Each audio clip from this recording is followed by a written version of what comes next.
2-3. They've got some real problems. Sterling and I, before the season started, talked about we both thought Houston was going to take a step back this year.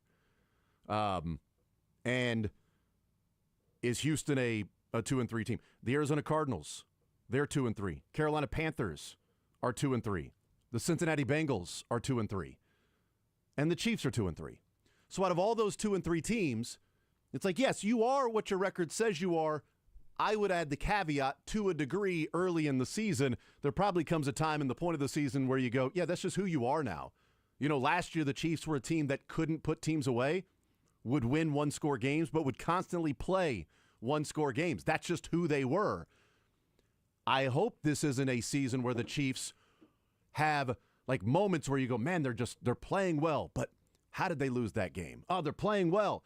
I see the glimpse, right? The offense, it's there. It's what you've been wanting for the last couple of years. But how did they lose that game?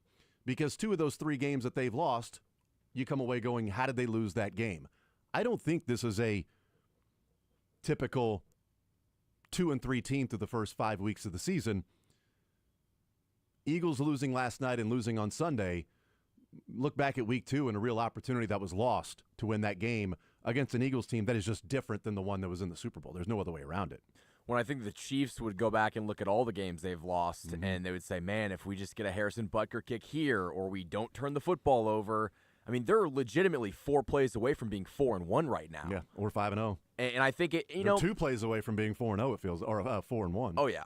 And everyone was talking about how, like the Chiefs can't continue to win one-score games. Eventually, the pendulum was going to swing back towards the middle, and I'd rather the pendulum swing at the beginning of this season than later on in the season where it gets, to December, January. But I think that what we've seen from the Eagles, because people try to compare the Eagles of this year to the Chiefs of last year, they're not the same whatsoever. The Eagles really aren't that banged up on offense. They've got wide receivers that are problems in the locker room. Yeah. They're upset that they're not getting targeted. A.J. Brown was targeted last night, and they got blown out. Yeah. I look at it, and it's funny because I don't know if there was part of like the Twitter reaction last night of people looking at the Eagles and saying it's the Chiefs of last year. And if that's the case, I guess that would make sense. But I'm watching it and hearing Lane Johnson, and I want to play this clip, and we'll get into a lot of Chiefs and Lions here. And I do want to talk about last night, the drama, the elation that comes with a walk-off win in an elimination game, but also the agony and being remembered for like 1 or 2 things in your career. This is one that's going to be tough for Kirkring to ever live down, and that's rough for somebody, 24-year-old player who makes a mistake in a game. He's got a lot of baseball in front of him, but unfortunately, if he had all of that baseball behind him and then made this mistake, it might be different rather than early in his career making this mistake and then that sort of being what he's known for moving forward. So we'll get into that in a little bit. But I want to hear Lane Johnson because last night, Lane Johnson, after the game was over, and this is where I start to compare it a little bit to the Chiefs of last year and the Chiefs of 2020. Now, Chiefs went to the Super Bowl both those years. So this is not a, hey, the Eagles, rough, awful, they're not going to the Super Bowl, this team's toast. But how the conversation is after a game. Now, that 2020 team and last year, the conversations they were having were after wins. Because that was 19, those 2 seasons combined, they went 19-2 when they were trying to win games. But it wasn't how you wanted them to win games. This was, just getting your butts beat last night by the Giants. But here's Lane Johnson after the game is over, asked about the issues that are going on with this Eagles offense right now. I feel like a lot of what we did last year was, run, play action, and it kind of fed off each other. And defense had a real hard time of kind of guessing what it was going to be. And I feel like last 2 weeks, you know what it is. You know when the pass is coming, you know when the run's coming. So, but it all starts with us, collectively as offense. So. And moving forward, we gotta do a better job of that. We have things that we talk about, and then a lot of it goes out there. And the execution isn't there. We get behind the chains. I get very predictable. I think sometimes, and so it's frustrating, but we have a lot of season ahead of us, and confident with the guys in this room and how we work to get it fixed and to make games not so hard on ourselves, make it more fluid. I feel like we've been very stagnant offensively, and so we put the defense in the bind really past 2-3 weeks. So it's frustrating, but as professionals we got to fix it, and that's what we're going to try to do. So hearing from him there, and what stood out to me, what I think is really interesting to compare it to what we've heard from the Chiefs last year and in 2020, and maybe even Chiefs fans. Because what we heard from Lane Johnson was, we're not dominating teams the way that we know we can. The way that, we've got the players, we've got the talent, we're just not dominating the teams and playing that way, the way that, we know we're good enough to do. And we get into this mindset, and I think every fan base does this. I shouldn't say every fan base does this, when you win a Super Bowl. So Bills fans haven't done this. But when you win. Or Bengals fans. Or Bengals fans. Sorry. I mean, was it unnecessary? Probably. Really, Ravens fans with Lamar. Yeah, that's true. Unnecessary? Yes, probably. A little, annoyance that the Chiefs are 2-3. So, fighting back, certainly. But, you get into this feeling of you win the Super Bowl, and because you had that run of winning those games, minimum 3 in the postseason to win the Super Bowl, that you feel like, well, you just went into games and you were playing those teams and winning clearly against lesser teams. You're going to win those games by a decent amount of points. And what the Chiefs did in 2019 postseason, by boat racing Houston after falling behind 24-0, by running away from Tennessee after falling behind 10-0 and 17-7, and then running away from San Francisco after being behind 20-10 and scoring 3 consecutive touchdowns to win by 11, you go into 2020 thinking it was like that all season. It was like that's how it should then continue the next year. And so while the Chiefs were winning games, they weren't winning by enough, and there was frustration about why don't they look like that they should look like. Because in your mind, all you're thinking back and remembering is the positives. It's like a relationship. When you break up and move on, you look back and go, man, there was so many good times. Like, what happened? Why did we break up? And then if you really think about it, you're like, oh, yeah, that's right, I was miserable. Oh, okay, yeah. But you remember the great things, the fun things. And Eagles fans, when they go into the offseason and they're looking ahead to this year in 2025, and they're thinking about what this season can be, start of a dynasty, Chiefs are done, the dynasty's dead. People are wondering if the Eagles dynasty was ended last night. People are asking the question, is the Eagles dynasty over after 6 weeks? We barely knew thee. But do you remember last year a 7-point win against the Giants, a 3-point loss against the Commanders, a 6-point win against the Panthers for this Eagles dominant team, an 8-point win against the Commanders, a 5-point win against the Jags last year, a 4-point win against the Browns. Now, what you'll remember is the 55-23 whooping of the Commanders, and as they said after the Super Bowl, the belt to ass to the Chiefs in the Super Bowl. That's in your mind all offseason if you're an Eagles fan, and Lane Johnson. And Lane Johnson said last night, we're not dominating teams the way that we know we can, and we did. Yeah, you dominated some teams, but you also, beat the Jags by 5, beat the Browns by 4, beat the Panthers by 6, beat the Giants by 7, beat the Rams at home by 6 in a snow game that without the snow you might have lost. And so the Eagles being viewed as this team that, look, they were 2-2 at that point, and they finish up 18-3.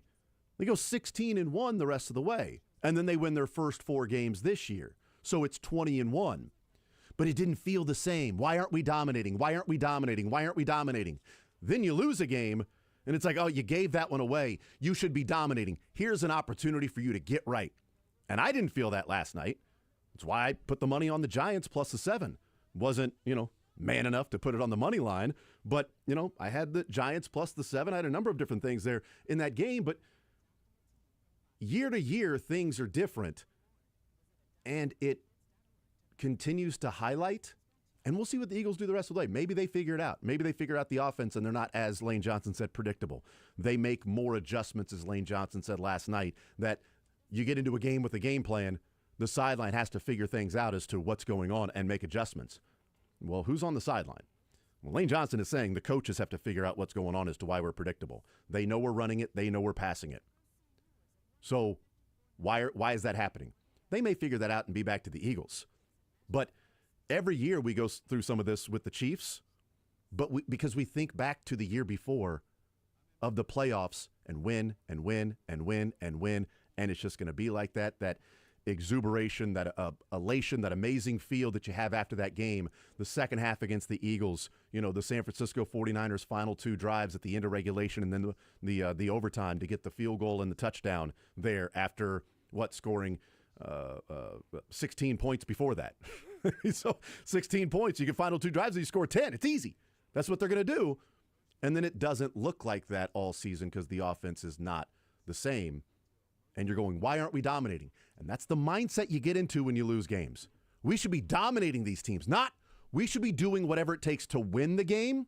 This team is inferior to us. We should dominate them. Well, guess what, Eagles? You're the Chiefs this year. You're the Super Bowl champions. The Giants go to New Orleans and don't view the Saints at New Orleans the way that they view Thursday night against the Eagles. Super Bowl champions, divisional game at home. They sucked against the Saints. But they got everything ready to go, and that stadium was packed. Those players were juiced. That game last night was the Giants trying to prove that they're for real this year. That game last night was the Eagles going, we need to get back to dominating teams and winning by a large margin, even though that's a team last year they beat by 7. So are they really a team that's just going to go out and dominate? With that mindset, they're not. That mindset should have been, we're about to get the best shot for this team on Thursday night because we're the Super Bowl champs, and we have to expect that every night. The Chiefs have been doing that for 6 years. 6 years they're showing up to get another team's. That was one of the biggest games in Jacksonville in a long time on Monday night. The Chiefs answered the bell until they got really sloppy. The Eagles never ready to play in that one. They showed up thinking they were going to walk out there and just play regular football and dominate the way they did the Commanders and the Chiefs in the postseason, and that's not what happened. And they got some issues if they think that they're just going to simply go and get back to, quote, dominating teams. I mean, that's such a huge ego. The fact that you think you can just roll into New York on a short week and blow out a divisional opponent. I mean, if you look at the Chiefs' domination of the AFC West, they're not blowing a whole lot of those teams out. Now, right. There's a handful of times. Yeah, but you're right, man. 80% of those wins, I would guess, it's a quick little stat, but 80% of those wins are like, one score because that's what the Chiefs do. And it's like a 20-17 win in Los Angeles or something very low scoring, but they grind it out and they win. And I think as we've seen over the last 6 years, that is a more sustainable model for winning than just blowing teams out. Yeah, and I we'll be interested to see what happens the rest of the way with the Eagles, but that stood out to me last night as one, Lane Johnson saying, game plans are one thing, but the adjustments have to come from the sideline. Okay. Now, he also said execution is not there. We need to be better. Why is it so hard, this offense? Why does it feel so difficult to move the ball? And then say, we can't be predictable, which Dan Orlovsky went through and looked at. Now, we can't post videos anymore for some reason. But Dan Orlovsky went through and talked about Saquon Barkley's alignment is a dead giveaway of what they're doing. Well, that's got to be fixed if that's the case. Like if he's lining up a certain way, then you have to fix that, whatever it might be. But we'll see what happens. It just reminds me of the years of the Chiefs that you're getting a team's best shot every single week, even a game where you may not view as they are your peer, that it's like this team is not as good as us. Well, you better bring it because they'll beat you. And all of that talk last year, and this is the part about the Eagles and Eagles fans and the NFL, I guarantee you, Eagles fans would love to settle for some fluky 1-point win against the Broncos and some fluky 3-point win against the Giants last night and be 6-0. But they clowned the Chiefs because the Chiefs were just getting lucky and benefited from the refs and this devil magic they had. Or last year they were making winning plays at winning times where they're not doing this year. But they were finding ways to win those games. The Eagles found a way to lose the game against the Broncos. Broncos found a way to win that game too, so I don't want to say it was just the Eagles losing. The Broncos did what they had to do the last 2 drives. And the Giants went out there and they dominated that game. So the Chiefs entering a game last year in a season when people were talking about how they were so lucky and they're not that good and Chiefs are being exposed and all of this stuff. I mean, their only loss, they were down 2 with a 4th down with Josh Allen in Buffalo. That was the only loss. Broncos don't count. They didn't play anybody. I don't care about that one. But this whole they're done, they're toast, they're not as good, they're frauds. Those frauds won the game on Thursday night the way the Eagles just lost. Those frauds won the game against the Broncos the way the Eagles lost last year, finding ways to scratch out a win here or there. The way that the Eagles did in Kansas City in week 2 and against the Rams the next week.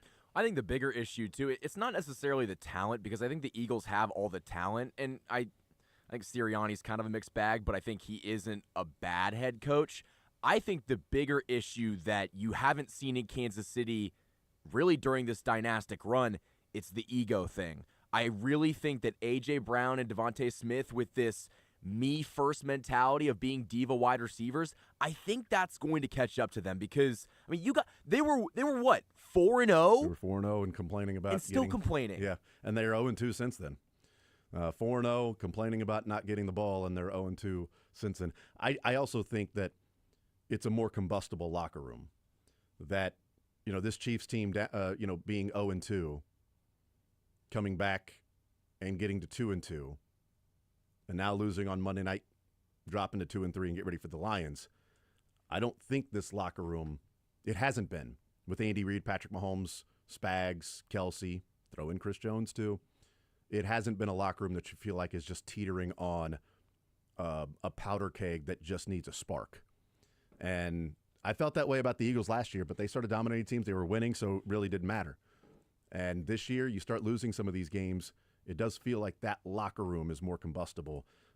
We'll see. We'll see what happens. Maybe they turn it around and they start looking like the Eagles, but I think it's interesting last night.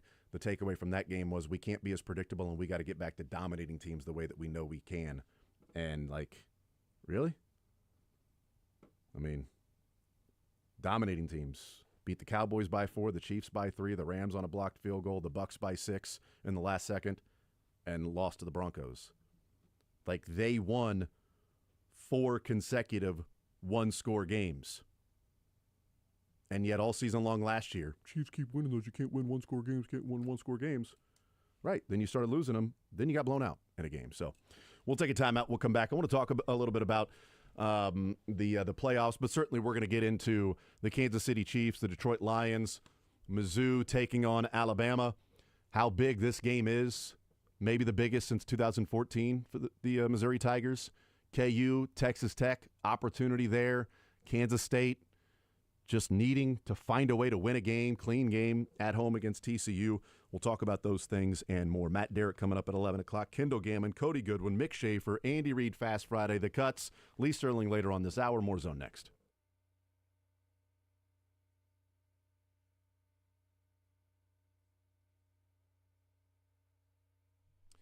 Hey, man, if you're out there and you happen to be suffering from erectile dysfunction, then there is no need to wait. Heartland Men's Health is here to help you if there is something going on in the bedroom. It is a condition that can be treated, but a condition that can cause depression, arguments, breakups, contribute to divorce, and something you do not have to wait around to get looked at to see what the issue is going on. Some men wait months. Some men even wait years to try to address it. Maybe you've tried the pills or the herbals and they have failed. Well, Heartland Men's Health treatments work when that happens. In fact, they have treatments with success rates well over 90%. They have been successfully treating men in the Kansas City area. Schedule a consult with Heartland Men's Health today. Your initial visit is only $99, and that includes a medical consult with a licensed medical provider, a T and PSA test, and if medically advised, you get a test dose. And if the test dose doesn't work in the office, your visit is free. They have an expert staff with 3 locations to serve you: Overland Park, Independence between Blue Springs and Lee Summit, and North Kansas City. Call them today at 844-447-6600. Tell them you heard about it right here on Sports Radio 810 WHB, 447-6600 or visit heartlandmenshealth.com.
litigated it, not getting back into that argument, not going to retry that particular position that I hold, and the pitch clock and all of that stuff, because it's an entertainment part of it, This aspect of it, I'm not in favor of banning, although they need to figure out the false start on the right guard. How in the world can you say you're going to be paying closer attention to that on that specific team? Literally the team that you're saying you need to pay closer attention to because of, you haven't called them once and they keep doing it where, and I joked last night, if you want them to call false start on the right guard on the tush push, put Juwan Taylor there. Because then they will watch that like a hawk, man. You will not get away with anything, although sometimes you will get away with it. Sometimes they'll call it randomly. Doesn't matter. But my takeaway on the 4 straight tush push plays was after the touchdown, running off the field, Saquon Barkley's laughing and joking. Like, every time they get inside the 5 or the 3, it's tush push, tush push, tush push, and it's Jalen Hurts scoring. Credit Saquon Barkley, by the way. He's getting a lot of money.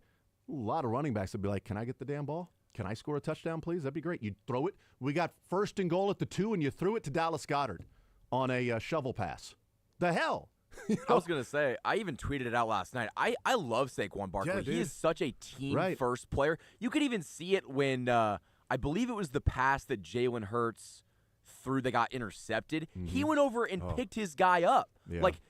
And for someone that was as dominant as he was last year, in a locker room full of people that want the football, he's just happy to be there. Yeah. Text, by the way, says, why did the Eagles pay Barkley all that money if they're just going to run 4 straight tush pushes and not even attempt to hand it to him once? I mean, yeah, they it mainly between the 10 to the 10 or the 90 yards, or not even the 90 yards, for 95 yards is what they paid Saquon Barkley for. And then when they get inside the 5, it's on Jalen Hurts, throwing it, running it, tush push, things like that. But he's got a ring. He's got the money. He's got the amazing season last year. And now, he seems pretty happy where he's at, not getting the ball, which is crazy. It's interesting because there's one guy that was getting the targets and not getting the ball because he wasn't catching it or wasn't getting open that was complaining about it. And Saquon Barkley can't get the ball inside the end zone or inside the red zone or the goal-to-go situation to score a touchdown, and he's running off the field smiling and laughing because another team can't stop the tush push. It's a good teammate, man. He's also incredibly efficient when he does get the football. Yeah. I think the 5 or 6 carries that he gets, he's going for 40 yards. Well, I would have liked to see him go for 19 yards on one of those plays, considering his longest run prop bet last night was 18.5, and I had the over, and he had 2 runs of 18 yards. I knew it. With the first run of the game, 18 yards.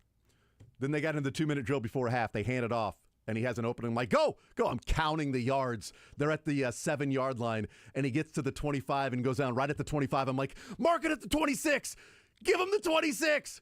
Marked at the 25. Another 18-yard run. I'm like, that's it. He's not going to get an 18. He's not going to get another play like that in the second half. And, of course, once the Giants started pulling away, I'm like, 2 runs of 18 yards, and the total was 18.5. What do they know? It's so they know that I was going to put money on it. That's what they knew. And I apologize to everybody that was playing the over Saquon Barkley 18.5 last night. That's really my fault that happened.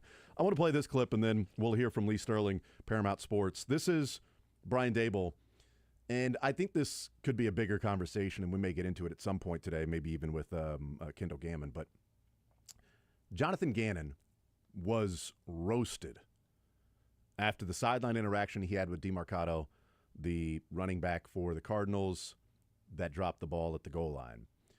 Made contact with the player twice. A jab to the chest and then walking away, a slap to his side. He apologized. He's been fined $100,000 by the Arizona Cardinals franchise for that. Apologized to the team because of his actions. Brian Daboll last night, as Jackson Dart was taken off the field by the eye in the sky to check for a concussion, was in the blue tent, and Russell Wilson had to go in the game. And we know what Russell Wilson looks like, and he didn't look good when he went in the game. And Brian Daboll was caught on camera going into the blue tent, then getting in an interaction with the team doctor on the sideline where he was yelling at the team doctor, then going over to the tent again. That's a look that we that we saw like 20 years ago when it was, hey, team doctor, put him back in the game. We're trying to win the game. Put him back in the game. We'll deal with the concussion after the game is over. Put him back in the game. For all the stuff the NFL has done and the money and the lawsuits and the making things safer and putting the independent neurologist and having the eye in the sky if somebody looks like they got a head injury to immediately take them off the field to go over and check for a concussion, and to have a coach be screaming at a doctor because Russell Wilson's in the game. I thought it was interesting that Jonathan Gannon was roundly just destroyed by analysts and people all over the country for making contact, but people were chuckling at Brian Daboll because, dude, Russell Wilson sucks. Look at Daboll screaming at the doctor, get Dart back in the game. I don't care. Russell Wilson sucks. Get him in the game. Like, that was all chuckles and laughs. And we're dealing with head injuries and concussions that I thought we were taking a little more seriously than we did in the past and understanding what it means a little bit more in the past. Here's Brian Daboll after the game was over, and he was asked by a member of the media there with the Giants about what took place on the sideline when his interaction, is a light way of putting the one-sided conversation from Brian Daboll to the team doctor. If you've ever been on an NFL sideline, there's a lot of emotions. I know I was asked about gloves the other day. There's a lot of emotions.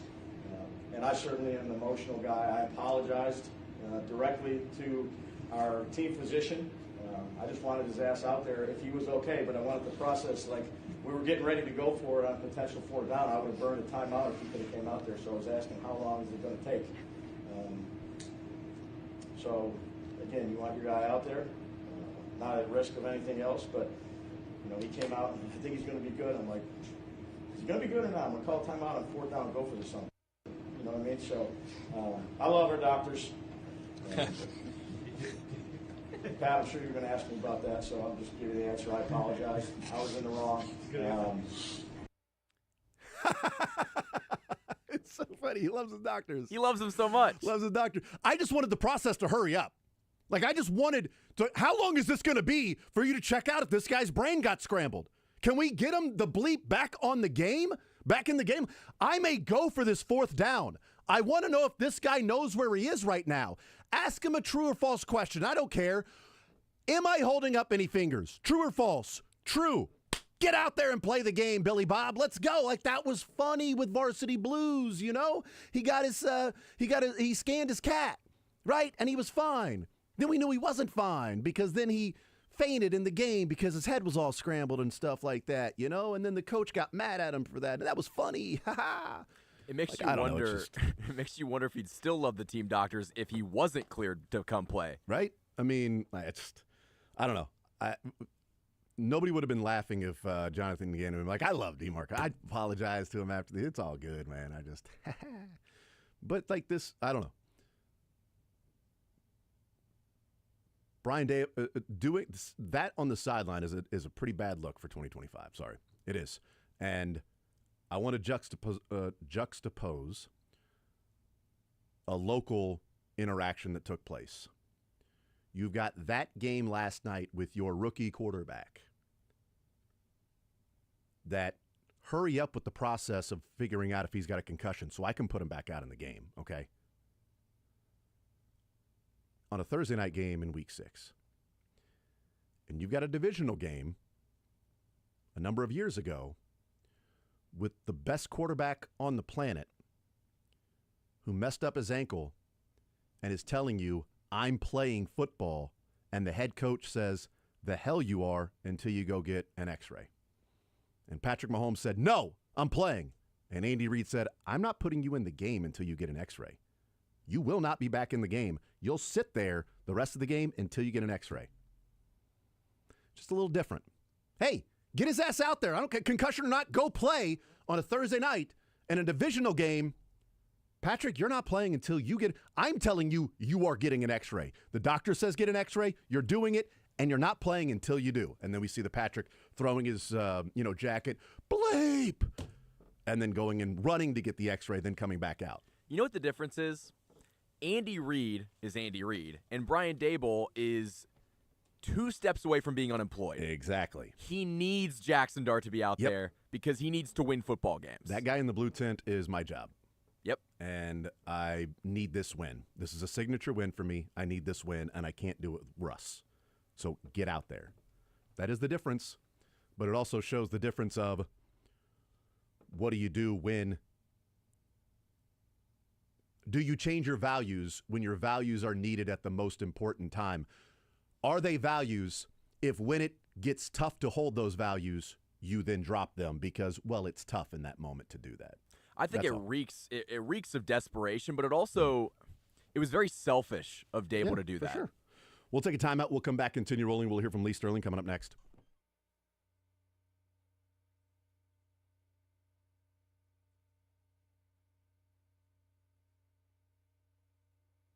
I don't know about you guys, but what's your favorite touchdown?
Hey, welcome back into the zone on Red Friday. Big game for the Chiefs coming up against the Lions on Sunday Night Football, but we got a lot of stuff in between, and that's why we talked to our man, Lee Sterling. How about this? Red hot Lee Sterling from Paramount Sports. Man, you are doing it for your clients.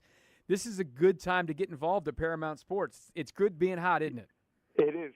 NFL, 3 straight Sundays, 4-0, 5-0, 4-0, 13-0 run there. So feel really good about the NFL. Even went 6-1 in college last Saturday, a 10-1 weekend there. So we are rolling. Worst weekend we've had the last 3 weeks with our clients, 9-5 overall. So you want to hop on board? Now's the time. We don't call it October. We call it Locktober. You can get every single game through October 31st. So remember, there's football now for the next 48 straight days, every single day, even Tuesdays and Wednesdays. So you want to hop on board. Generally, most people, when they try it on their own or they deal with services, 96% of the time lose. This will be our 31st winning year in the last 32 years. So you want to hop on board. Use coupon code SAVE100. Special for this show only. Use coupon code SAVE100. Just $3.97 at checkout. It's called not October, the Locktober special. That's every game through the 31st of October. Just $3.97 with that coupon code SAVE100. Just one place, ParamountSports.com. All right, let's get after it right now, Lee. We are going to kick this off with K-State. Been a tough one for them down in Waco last week, but they got to get right back on it. They're a dog, very close game here at home against TCU. Well, I mean, did those days of Kansas State just dominating, having a winning spread record every year, not the case on a 3-8 against the spread run. So the spread record usually tells you how good you are, and it hasn't been very good. Quarterbacking position, I think TCU's got an edge here. Josh Hoover, 16th in the country in passing efficiency. Avery Johnson, just 74th here. And TCU likes to pressure defenses by playing at a fast tempo, while Kansas State struggles their defense to get off the field here. I like TCU here. I think they get the job done. Should be a fun game, though, 34-30. All right, we've got – this is a big one. I mean, Texas Tech looks really good, okay? I mean, they've impressed me all year long. Kansas, hit and miss here and there, but they're getting a lot of points in this game. This is going to be a tough place to go play. Yeah, it is. I mean, this Texas Tech team getting the job done. Now, their defense is allowing Texas Tech just 4.1 yards per, not carry, per snap. So, they used to give up 8-9 yards per snap. They got four transfer linemen from the portal and on defense, and that's what's made the difference. They've got two really good quarterbacks here. When you're facing an offense like that and a defense that gets stops here, they are for real. They're actually winning by over 37 points per game here. So this team right now, this defense getting off the field for Texas Tech. Kansas, they've got the offense. They can move the ball in chunks here, but everything that Kansas does, Texas Tech just does it better. I like Tech here, 45-20. Yeah, they're not scoring 60 or 70 points a game against the good teams, but they're just not giving anything up, man. They've got the portal going right for sure out of Texas Tech. Okay, everybody around here is fired up for this next one. 11 a.m., Columbia, Alabama, Mizzou. Alabama has owned Missouri since Missouri joined the SEC. Alabama's still a slight favorite here, but I think most Tiger fans feel this is the best chance they've had to beat Alabama because Missouri's better and Alabama's really good, but Alabama's not what it was with Nick Saban. I would agree with you 100%. So when I look at this Alabama team, I'm thinking they're good. Are they close to where they were 3 or 4 years ago? I don't think so. Now, they impressed me. They went between the hedges and knocked off Georgia. They were the better team that day. Then they come back, normally a breather game against Vanderbilt, but because Vanderbilt knocked them off last year 40-35, they get up for that game on game day. I thought they played well. Had a little trouble putting the ball in the end zone until that late touchdown and the late cover. A lot of field goal tries, but they could be up against it here. Now, you would think, quarterbacks are kind of the same. Yeah, Bo Perbilla the transfer from Penn State, who's now taken over the Missouri offense. Very similar to Diego Pave. He's thrown for 1,200 yards, 9 touchdowns, over 75% completion percentage, and has run for 3 touchdowns. But what makes this offense different, and I think more supercharged? Ahmad Hardy, the transfer running back from Louisiana Monroe. He's run for 730 yards and 9 touchdowns. He's averaged over 7 yards per carry. The last 2 weeks, Alabama, the best running backs for Georgia and Vanderbilt, their top running backs didn't even gain half that 730 yards. So this is a balanced Missouri team. Their defense, no one is – I know the schedule hasn't been good, but no one has gotten close to 300 total yards on this defense. And they're looking for revenge for last year's 34-0 whitewashing, where their quarterback Cook was basically playing on one leg here. The tide won't roll here. Wrong team favored. Missouri straight up 34-30. That would make the Tiger fans around here very, very happy. Lee Sterling from Paramount Sports. We're in the middle of Locktober. Let's switch gears and talk a little National Football League. All right, the Miami Dolphins, you know your Dolphins, right? You know all about them and what they're about. The Chargers are coming all the way across the country. This is one of those years the Chargers are playing the East in the NFC, so they've already gone to New York and lost. They got to come back east later for Dallas. They're coming back east because this is the schedule they got with Miami. This is a noon game, body clocks, all that stuff. But still, L.A. is a 5-point favorite, but they're really scuffling right now. This game, someone's going to win. So what do you think about it? Yeah, rarely, are the fans a road favorite here. You don't want to back teams that you're laying points. It's down to 4 some places that lack a running game. And 2 weeks ago, ran it just 13 out of 54 plays. Now, last week, they did run the ball evenly with passing, 29 attempts for both, but couldn't keep that 10-point lead. Why? Justin Herbert is their leading rusher. So they're now down 3 starting offensive linemen. Najee Harris went down last week. He's going to be out for a while. He's on injured reserve. Marion Hampton, their star running back, who they drafted in the first round, he's down for the year here. So the same thing goes for Miami. They're down. They're right guard and right tackle. Not a great team. I mean, it's going to be 64,000 plus fans, kind of yawning, maybe taking in the sun, looking around, not really so engaged here. But the Dolphins even had a 17-0 lead last week and couldn't hold it here. I think you take the 4.5 points here. I don't know who wins. Maybe the Chargers win 23-20 or the Dolphins 23-20, but take the points here. I think this is a field goal game either way. All right, and here's the big one. This is a weird one. The Chiefs are favored against the Lions at home. The Chiefs have not been favored at home yet this year. Super weird in Patrick Mahomes' era, right? They were dogs against the Ravens. They killed the Ravens. The Ravens are a total mess now. They were dogs against the Eagles. The Eagles won a close game. Now they're favored against a team who may be the hottest team in the league, but the Chiefs did get some things going on offense last week. What do you think about Sunday Night Football between the Chiefs and Lions? Okay, so Dan Campbell, let's talk about him as a coach. Very important how coaches prepare their teams. He's 11-2 as an underdog, 21-4 in road games, last 25 games, which is incredible. Lions' third straight year that they've started 4-1 or better. Also, the Lions have gone 51-21-1. That's 70.8% against the spread in the regular season since he's been with them. If they can continue at this level over a 5-year span, it's going to be better than the 2003 Patriots, 19-9 also to 2003 Eagles here. Both those teams hit it over 66.2%. So this team right now, when they're clicking on all cylinders, is right up there with the best of the best. And Kansas City used to cover like this. They're doing it even better. Now they've got some concerns at cornerback. Terrion Arnold has already been ruled out. Kristen Fulton, questionable this game. I think it's going to be back and forth. I think this is going to be a very high-scoring game here. But I think Detroit should be the favorite here. I think their offense is even clicking on high, on all cylinders. I like Detroit here, high-scoring game. Detroit 38, Kansas City 35. Chiefs need to win somehow. I don't know. This is a tough one. This is a tough team to want to get that win against. All right, Lee, you've got a game of the week for us. It's across the pond, and it's Locktober. Yep, it is, and game where we're looking at, and most people, just glossing over this game here, but I think it should be a great game. The Broncos and the Jets. Can the Jets pull off the shocker, or do the Broncos keep rolling? First 10 callers, how about this? First 10 callers, get it for free. 800-400-9741. Broncos and Jets on me, and you want to hop on board. Now's the time. No one hotter in the country.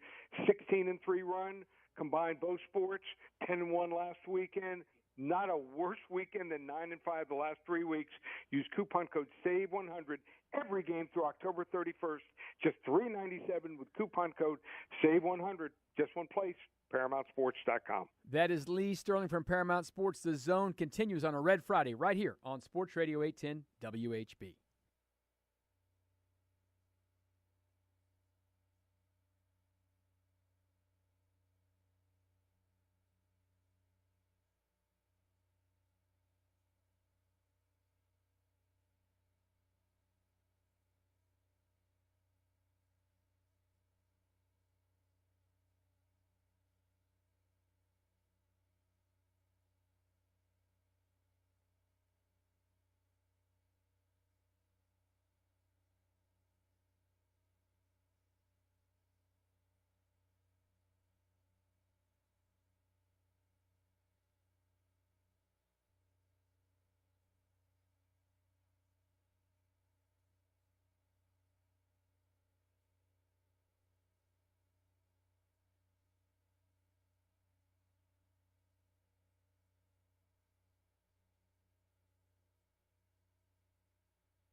All right, let's talk some football with Matt Derrick, Chiefs Digest.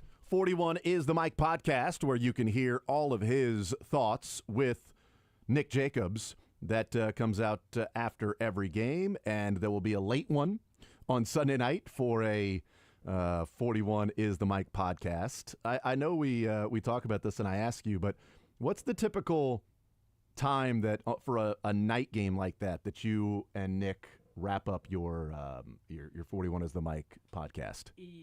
Hello. Try this one maybe. I don't know. He's not in the room. Is that on? Oh. Hey, Michael. Hello? Oh, hey, I can use this one. Okay, there we go. Yeah, awesome. Never mind, Curtis. We're good. Not you. You're good. You're good, Curtis. Cool. We're good. I can. So just Hey. leave the room, run away from it. Anyway, I don't know how Sterling makes this thing work. Well, if you're watching, if you're watching on Twitch, if you're watching the Twitch right now, you are really enjoying something. Let me tweet this out then. Hey, we're hanging with Matt Derrick here, and it is a well-oiled machine. So yeah. You know, funny you were mentioning about the podcast, because sometimes this is exactly how the podcast goes. So it's typically like, I don't know, 3 in the morning, 4 in the morning, 5 in the morning? I'll definitely be 15 minutes into a live stream sometimes when I'll finally see a comment from somebody who's like, hey, Matt, you have the wrong microphone on. I got to find my pen now. Instead of my nice little Yeti that I'm using my... I threw my pen at a window to try to get somebody's attention, like, hey, anybody here, because their control room is now vacant, and we're doing a radio show here. So that's cool. Anyway, but yeah, that'll be Sunday night if you stay up late or wake up early Monday. Sunday night is the disaster. For timing. Really? And okay. everything. Because Sunday night games and a few other games like Amazon games this year, Netflix games, whatever the Chiefs are on. I can't keep track of which. Everywhere. Which were YouTube, where they're getting streamed. Yeah. But KSHB 41 has the rights to they have Sunday Night Football, and then they've got all these other. They got all the post game stuff. They got the streaming stuff. Anything that's on their air, they do a live post game show, and that's right. Nick does the live post game shows for them. So, I mean, what game ends at 10-ish, 10:30. What then they've got. They do the post game show. Then the Sunday Sound Off is live usually after those games. So Nick doesn't usually get out of the station until at least midnight, 1 o'clock. So then you gotta get set up for the podcast. Yeah, we rarely. I don't think we've ever started a Sunday night game. We've started the podcast before 1 o'clock. Wow. So usually it's later than that. Usually we're wrapped up around 2. And it's a dedication because you're like, look, if you wake up on Monday morning, you can hear the reaction. We want everybody to have that reaction. You hear the reaction the morning after the game. Yeah. You'll get the reaction. It's there available for you. We don't. I mean, no. There's no point in waking up at 10 o'clock to do the podcast and everybody's like, you don't want to wait noon. You don't want to wait till 10 o'clock to talk about the game that took place the night before. Tell me about it. Tell me about it. You don't want to wait till 10 to give out your opinions. I got things to say. We understand that there's going to be people who wake up at 5 o'clock in the morning because they're like, hey, I'm going to work. Got to get this stuff. I need to find out. I need to figure out what Nick, especially Nick has to say. Don't care about what I have to say. You got to find whatever the Nick rant is. It's the Nick rant of the day. And yes, he had a couple of great ones this week. He did. So yeah, it's nice. That's the worst case scenario. I mean, hey, after the Monday night game, I mean, not on the air. It's Monday's Nick's day off, so he's not even at the station. Boom, right after. So yeah, I think we started recording that before midnight. That's nice. So that's the dream. I didn't get done watching until like 12:30 because I didn't start the game till 10. So it's and actually I think I started maybe a little bit later because it's so fast when you're starting the game that late to catch up. Yeah. I mean, just commercials are done. Halftime is done. It's like I can't even run to the bathroom because I'm fast forwarding through the commercials. I'm like, this is awesome, man. I don't want to do it, very often, but I had to do it Monday night. And I'm like, this is not bad. As long as I don't know the score to the game, it's great. And I didn't somehow. The Chiefs have 3 losses this year, Matt. One of the things I wanted to start off with is there a commonality that's showing up in those 3 losses? Or is it my favorite line that Bobby Petrino ever gave, which was interesting from a coaching standpoint, besides all the other things that Bobby Petrino in his life. But he was losing a lot of games, and his dad was a legend high school coach in Montana. And he called his dad, and he was like, we lost this game because of this, and then the next game we did this, and we barely lost that game, and then we lost this game that way, and it was like, something different. And the dad was like, oh, I know what's wrong. And Bobby was like, what? He goes, you're not very good. That's what's wrong. So I don't know that it's that for the Chiefs because I think they're good, but is there some sort of commonality that the Chiefs can look at and go, all right, fix that, and we're back to being the Chiefs? I mean, this game, because I'm trying to really. I mean, I felt like that the storyline coming out of the Eagles' loss was just that the offense was not firing all cylinders. Yeah. I mean, you were missing too many pieces. I don't think that was the case in either Chargers game. I mean, the Chargers game was also was once again. I mean, offense not firing on all cylinders. That wasn't the case against the Jaguars. I mean, the offense did its job. I mean, that's the odd thing is that the offense played well enough to win. The defense played well enough to win. Special teams did not play well enough to win. And I'm not even sure that you can totally blame special teams, although, I mean, every single one of those penalties was costly. Yeah. I mean, the holding penalties cost them. The huge return for Brashard Smith because they punted on that drive. Yeah, I mean, they lost 78 yards of field position on those penalties. I mean, so that's pretty big deal. Although Dave Tobe very, very carefully bought into my conspiracy theory, which my conspiracy theory was that when you get 3 penalties like that, when you get 2 holding penalties, one on the same player versus same player with Jack Cochran, and then that double team block. Yeah. I had the impression that was one of the things that the Jaguars coaching staff may very well have gone to the officials before the game when they do their little, hey, making sure you watch out for this. Yeah. I wonder if it was just one of those things that they were like, hey, watch out for the Chiefs because we think they hold too much on on special teams. And maybe it was even especially Cochran. I mean, because and Dave Tobe made it very, was mentioning the fact that that was best on best. That it's like, hey, Jack Cochran's our best special teams player, and they had their best special teams player on him. And I thought, frankly, on both those, the first one in particular, but the first one, I mean, I thought that, and I can't remember who they got there at 51, I can't remember his name. I thought he was pulling Cochran down, and Cochran kind of ushered him to the ground. That one to me, and look, so I thought it was kind of both ways. Anthony Sherman and Garrick Dieter played special teams, and so they've been there, done that. They thought both of them were holds. It's a little surprising that because the first one, he was falling, and Jack Cochran, as he's falling, his right arm on that guy's left shoulder, left arm on the right shoulder, or sort of in the body. And as he's falling, he's throwing him to the ground. And so there's sort of a twisting with the guy that's falling. I think the official sees a twist. That's a hold. Yeah. Boom, every time. Instead of seeing what happened before that, which is the guy was falling, they said, well, no, you still can't do that. Like, I think he was finishing the block. I think he was finishing the block, throwing the guy to the ground. Did he need to do that? No, but if you're coaching somebody to finish the block, and if he's going down, then, take him down to the ground, it's going to be a holding penalty. I guess he can't twist him while the guy's falling that way to sort of pancake him. I mean, had he just let go as he's going to the ground, he probably avoids the penalty. Yeah, and the guy's still falling. Yeah. And he's still going to fall, and Brashard Smith's still going to run through the massive hole that's there, and they're going to start the drive at the 38-yard line. They picked up 36 yards on that drive and punted. Yeah. So. And to their point, I mean, was it technically holding? Yeah. I mean, could it possibly have been call goes both ways? Yeah. Because the defender was kind of and pulling Jack Cochran at the same time, too. And didn't Dave Tobe say, like, well, sometimes you don't, sometimes that's not called, sometimes it is. It's just, where's the ref's eyes at that particular time? And to your conspiracy theory, it might have been, hey, 43 might get a little handsy from time to time. And then he was like, hey, well, and I told him also then followed up, and he's like, hey, maybe it was after the first one they just, we're starting to watch things a lot closer because then obviously they flagged the double team.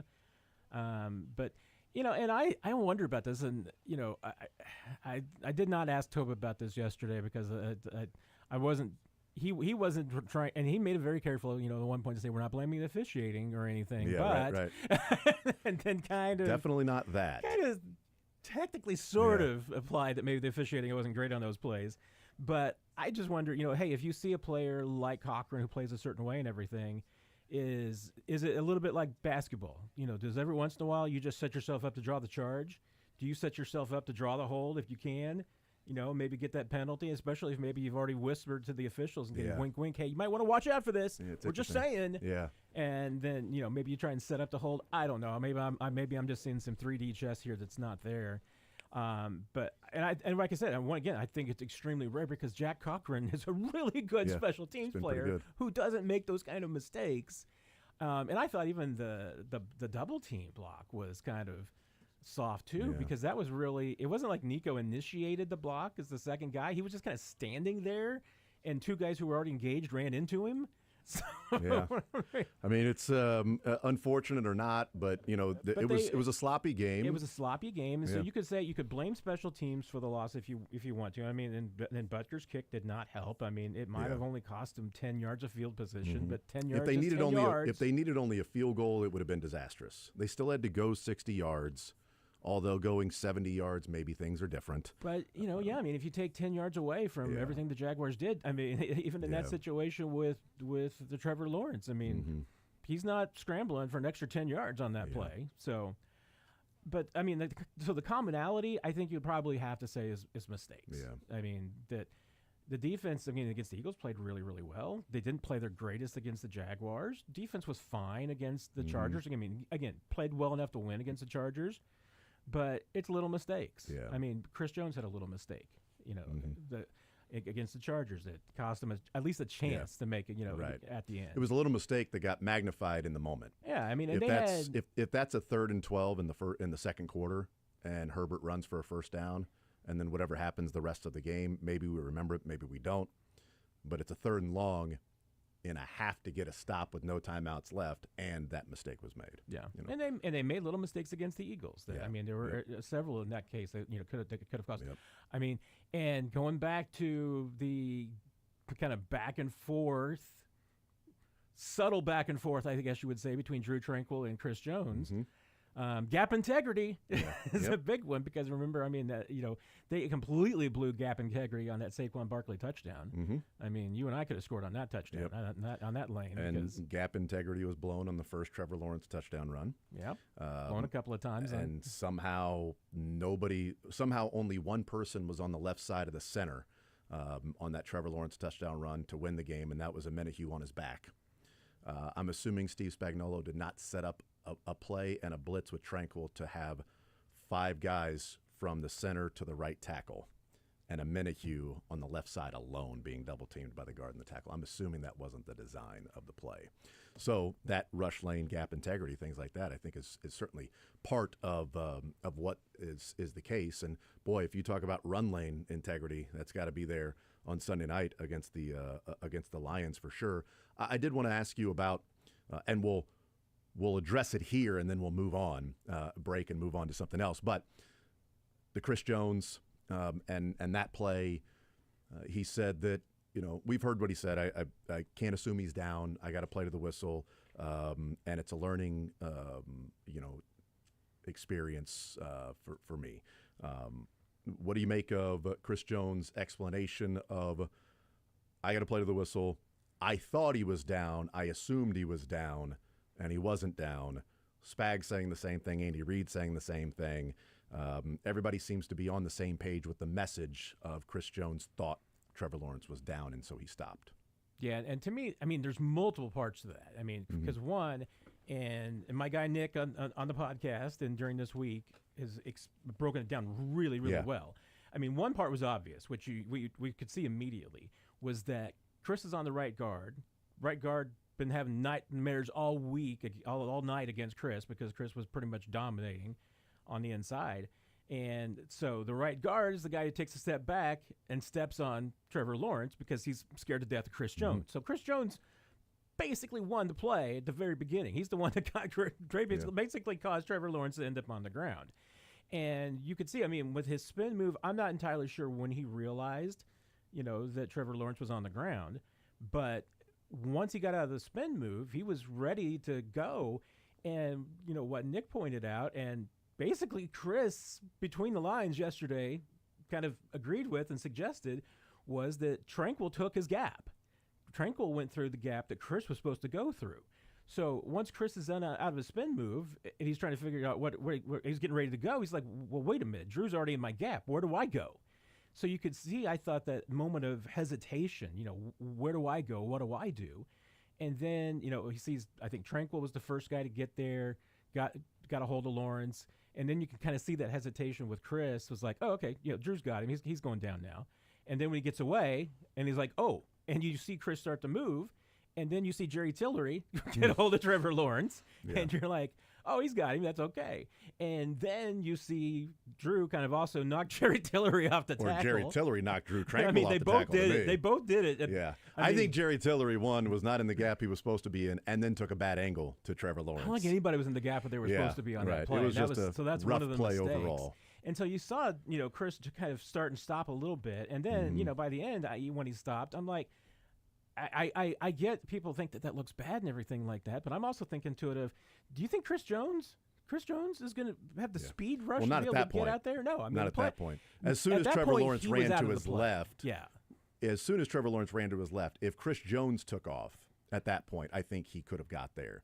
But if he took off at that immediate point, which then Trevor Lawrence had to then sort of navigate around a minute, break the tackle from Tillery and Drew Tranquil, and then turn the corner. Yeah. If Chris Jones had took off to the goal line as soon as that happens, he'd have had to have taken off when Tillery still had him in his grasp. Well, I mean, even before that, I think. Yeah, I think exactly. if Chris Jones took off, once Trevor Lawrence got up and started running to his left, I think for Chris Jones to be there if he took off at that point, he could have been there. But, once he started running that way and Chris Jones was not and sort of just watching, my problem, and this is maybe a bigger point with Chris Jones, I said yesterday after Chris said, it's a learning play for me, and I just gotta finish, I gotta play the whole play.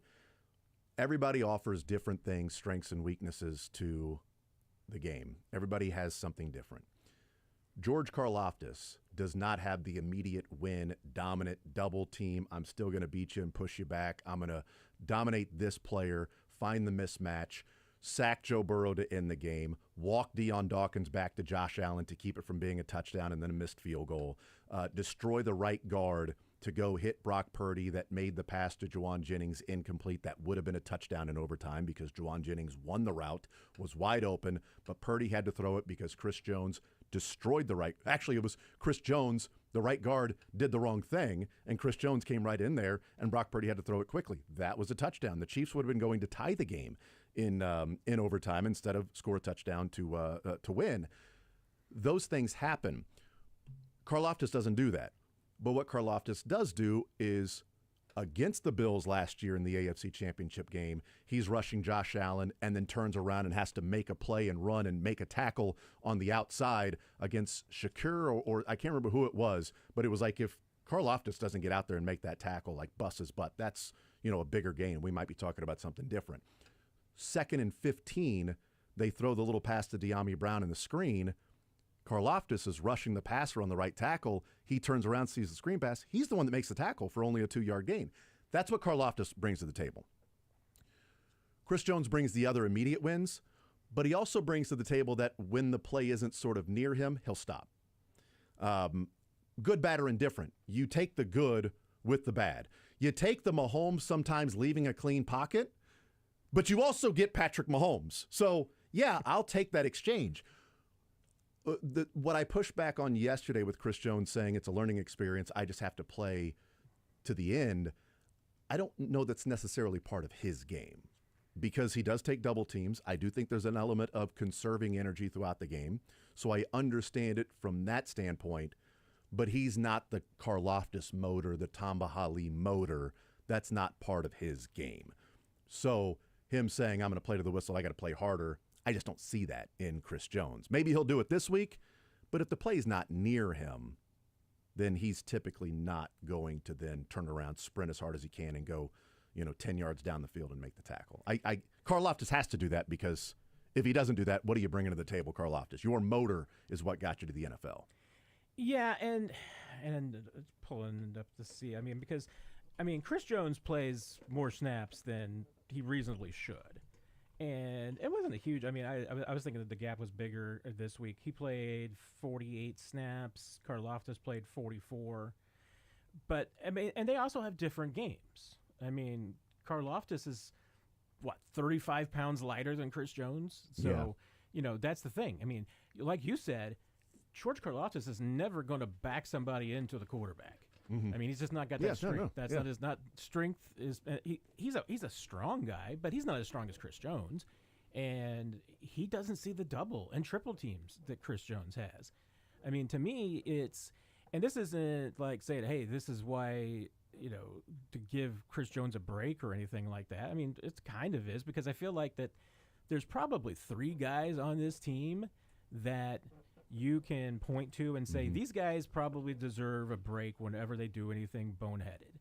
I mean, it's Mahomes, it's Kelsey, and Chris Jones. You're going to forgive some mistakes because they do more than anybody else to help you more than hurt you. And so that's why, does Chris give up on plays? Yeah, he gives up on I'll agree to admit he gives up on plays, but he has a good judgment for the most part about which plays to give up on, because he's out of the play. I mean, the dude, hey, depending on what part of the season is, he's like 295, 300 pounds.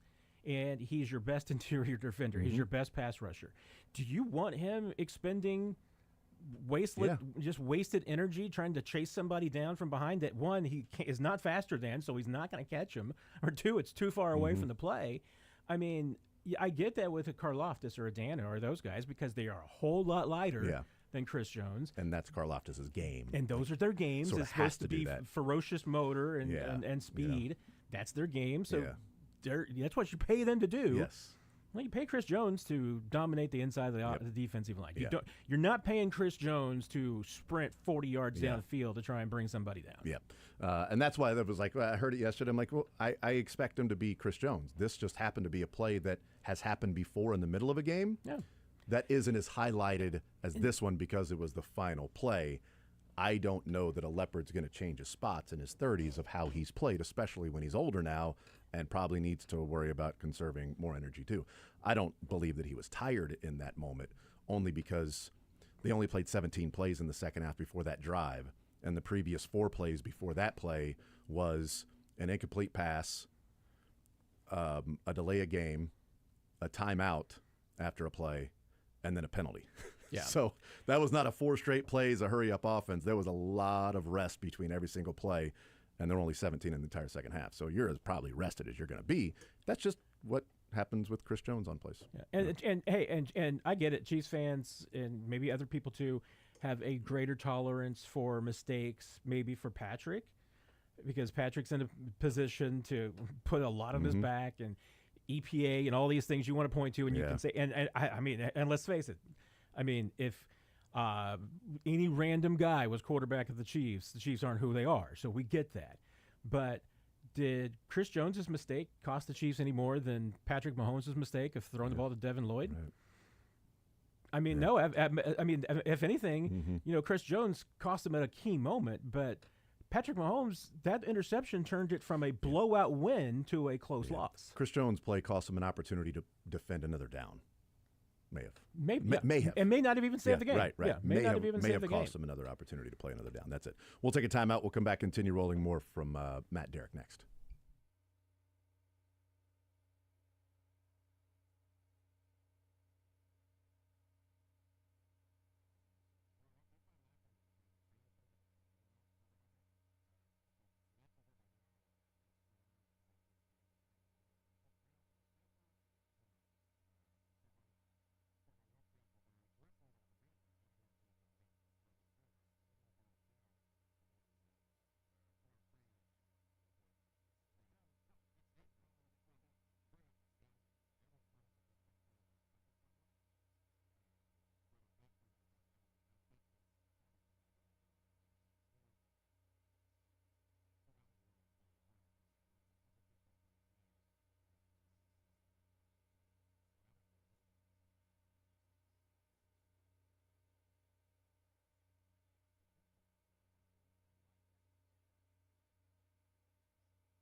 Hanging out with Matt Derrick, Chiefs Digest 41 is the Mike podcast. Let's talk about this offense, Matt.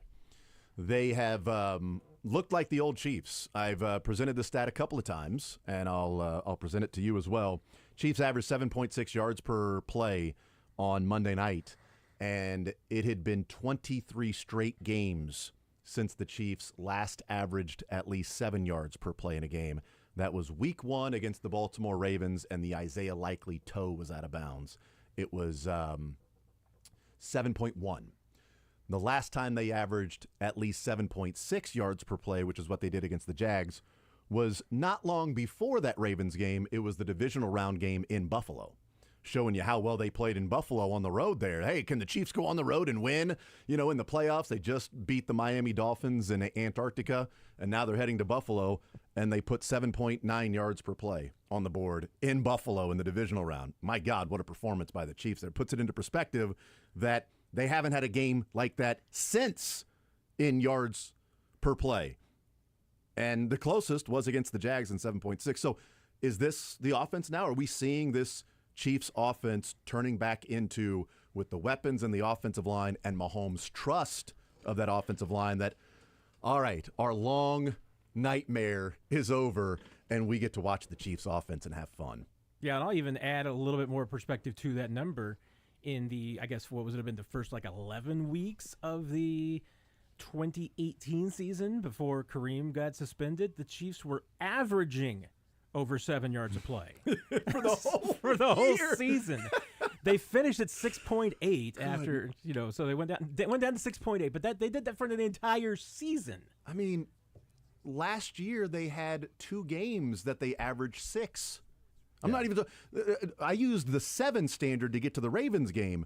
Even averaging 6 yards per play, there were only 2 games last year. Yeah, they did the entire season. And I mentioned this last week, but against the Ravens, when Patrick Mahomes had 4 touchdowns, no interceptions. Yeah, he had not had a game with 4 touchdowns and no interceptions in 3 years. Yeah, and hadn't had a game with 4 touchdown passes for 2 years. Yeah. He hasn't had back-to-back weeks of 5 touchdowns, at least 5 touchdowns, 1 interception. A lot of qualifiers here. Just because of what he's done the last 2 weeks. At least 5 touchdowns, 1 interception or fewer, at least 69% completion percentage, and a rushing touchdown thrown in there as well. The last time he did that was week 1 and 2, week 1 and 2 of the 2022 season against Cleveland and Jacksonville. Was it either way, it was 21 or 22. Oh, it was 21. Sorry, it's 21. It was Cleveland and Jacksonville. It was the Browns at home when Baker Mayfield threw the interception to Mike Hughes, and then the next week playing Jacksonville. That's the last time he had a 2-week stretch of what he's done these last 2 weeks. 5 touchdowns or more, only 1 turnover, a rushing touchdown, and damn near 70% completion percentage. Oh, I need to throw in at least 290 yards per game that he's averaged the last 2 weeks. So it's been a while. I don't know if that's an indictment on, are we Patrick Mahomes? Are we still enamored with what was 2018 and 19 and that, and it just hasn't been that since then? Or Tyreek Hill, too deep, the defenses, the offensive line struggles, the weapons, all of that finally has come full circle to where they're figuring out the too deep. They've got the weapons, and it looks like they've figured out the offensive line, especially the last 2 weeks, what these grades are coming out for Simmons and Kingsley. Yeah, and, if you look at the next-gen stats, once again, give credit to my boy Nick for identifying this from next-gen stats. I don't remember the numbers, but Patrick Mahomes just absolutely ate zone defense on Monday night. Just absolutely destroyed the Jaguar zone defense. And that's something we're, in the past we've talked about that being a Chiefs struggle and being kryptonite, but playing the zone defense. But, against Jacksonville, there's a couple of things to it. I mean, one, hey, let's take the Trayvon Walker missing element out of it because that was big. Mm-hmm. I mean, that's a guy that can get pressure on the quarterback, so makes it a little bit easier. But there was plenty of times that the Chiefs were providing Mahomes with all the protection in the world when Jacksonville rushed 4. Yep. And they could not get pressure on him with 4. In the past, yes, teams have been able to get pressure on Mahomes with 4, which means that they can play 7 guys in coverage and they can play a lot of zone. What's the problem with zone? A lot of things. I mean, one is that eventually there's going to be a gap in the zone. Somebody's going to come open if And you have all that time to throw. I wish I'd gone through. I haven't done this. I really should. I want to go through and see how many times that Mahomes had so much time in the pocket that eventually he just pointed to a receiver about where to go. Yeah. Because it was like, hey, there's a bunch of green grass over there. Just go that way. I'm so fascinated about this matchup, and I do want to break and get into the specific matchup of the Lions. I don't want to have enough time to break that down because there's so many different things that I like about this game. But the ability there for Mahomes just to simply survey and have that trust, I'm surprised that it has changed this quickly from I need to trust him, I need to trust him, I need to trust him, and having almost a year and a half worth of habit of not trusting him, that it's taken 6 quarters for him to just sit there and say the pocket's fine. Like, I think there's a lot of credit to the offensive line for showing that, but there's also a lot of credit for Patrick Mahomes to actually do what he's saying he needs to do, and the trust is being earned as well. Because doing it is fine, but if he does it and then somebody gets beat and he gets crushed, the next play I'm probably not going to trust it. What's the saying? Trust is earned in buckets and lost in spoonfuls. There you go. It takes a lot to earn the trust, but it can be gone like that. And they have earned his trust. Let's take a timeout. We'll come back and talk about this Detroit Lions team. And if Patrick Mahomes is going to trust his offensive line, they're going to have to figure something out against Aiden Hutchinson. He is a beast. But the Lions do something defensively that is completely different than what the Jags do, and they'll be doing it down a few players. We'll talk about that next.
I mean, the way the Chiefs are playing right now, and the way that they're protecting Mahomes, I don't know if really they're. I mean, the numbers would say right now that the Chiefs are a better offense against zone than they are against man. Mm-hmm. But that also varies from team to team, and I think it also depends a little bit and a lot on what you're able to do on the back end. I mean, if you've got the safeties to be able to play man or play zone, I mean, whatever your strength is, go with that. But if you're the Lions and you might not have Brian Branch, may not have Joseph Kirby, their third safety is also dinged up and might not play. Mm-hmm. I mean, so if you've got that, now you've got to worry about, wait a minute, we've got some real deficiencies on the back end. We got a Chiefs team that can put some guys on the outside that run like the wind, and you want to take out the deep back end of the field and force the Chiefs underneath. I mean, you're going to risk the chance of getting beat deep. So that's why if the Chiefs can protect Mahomes up front and give him the time to be able to, once again, go through his progression, I mean, if you can get rid of the ball on time, great. But if we saw against Jacksonville the other night, I mean, you give Mahomes time, especially against, let's say that they do adapt into their playing zone and they're not comfortable playing zone. You do that, and Mahomes is going to eat that alive right now. I mean, it's just zones are going to break down. And the Chiefs have a lot of guys who are, frankly, really good at beating zone. I mean, Juju was one of those guys. Yes. Tyquan is better than I expected because, I mean, I think it's a speed thing, obviously, but, you know, Tyquan's got the ability to just find an open spot. And here's the other thing that Mahomes is learning about Tyquan and getting to trust and everything is that the dude is 6'4".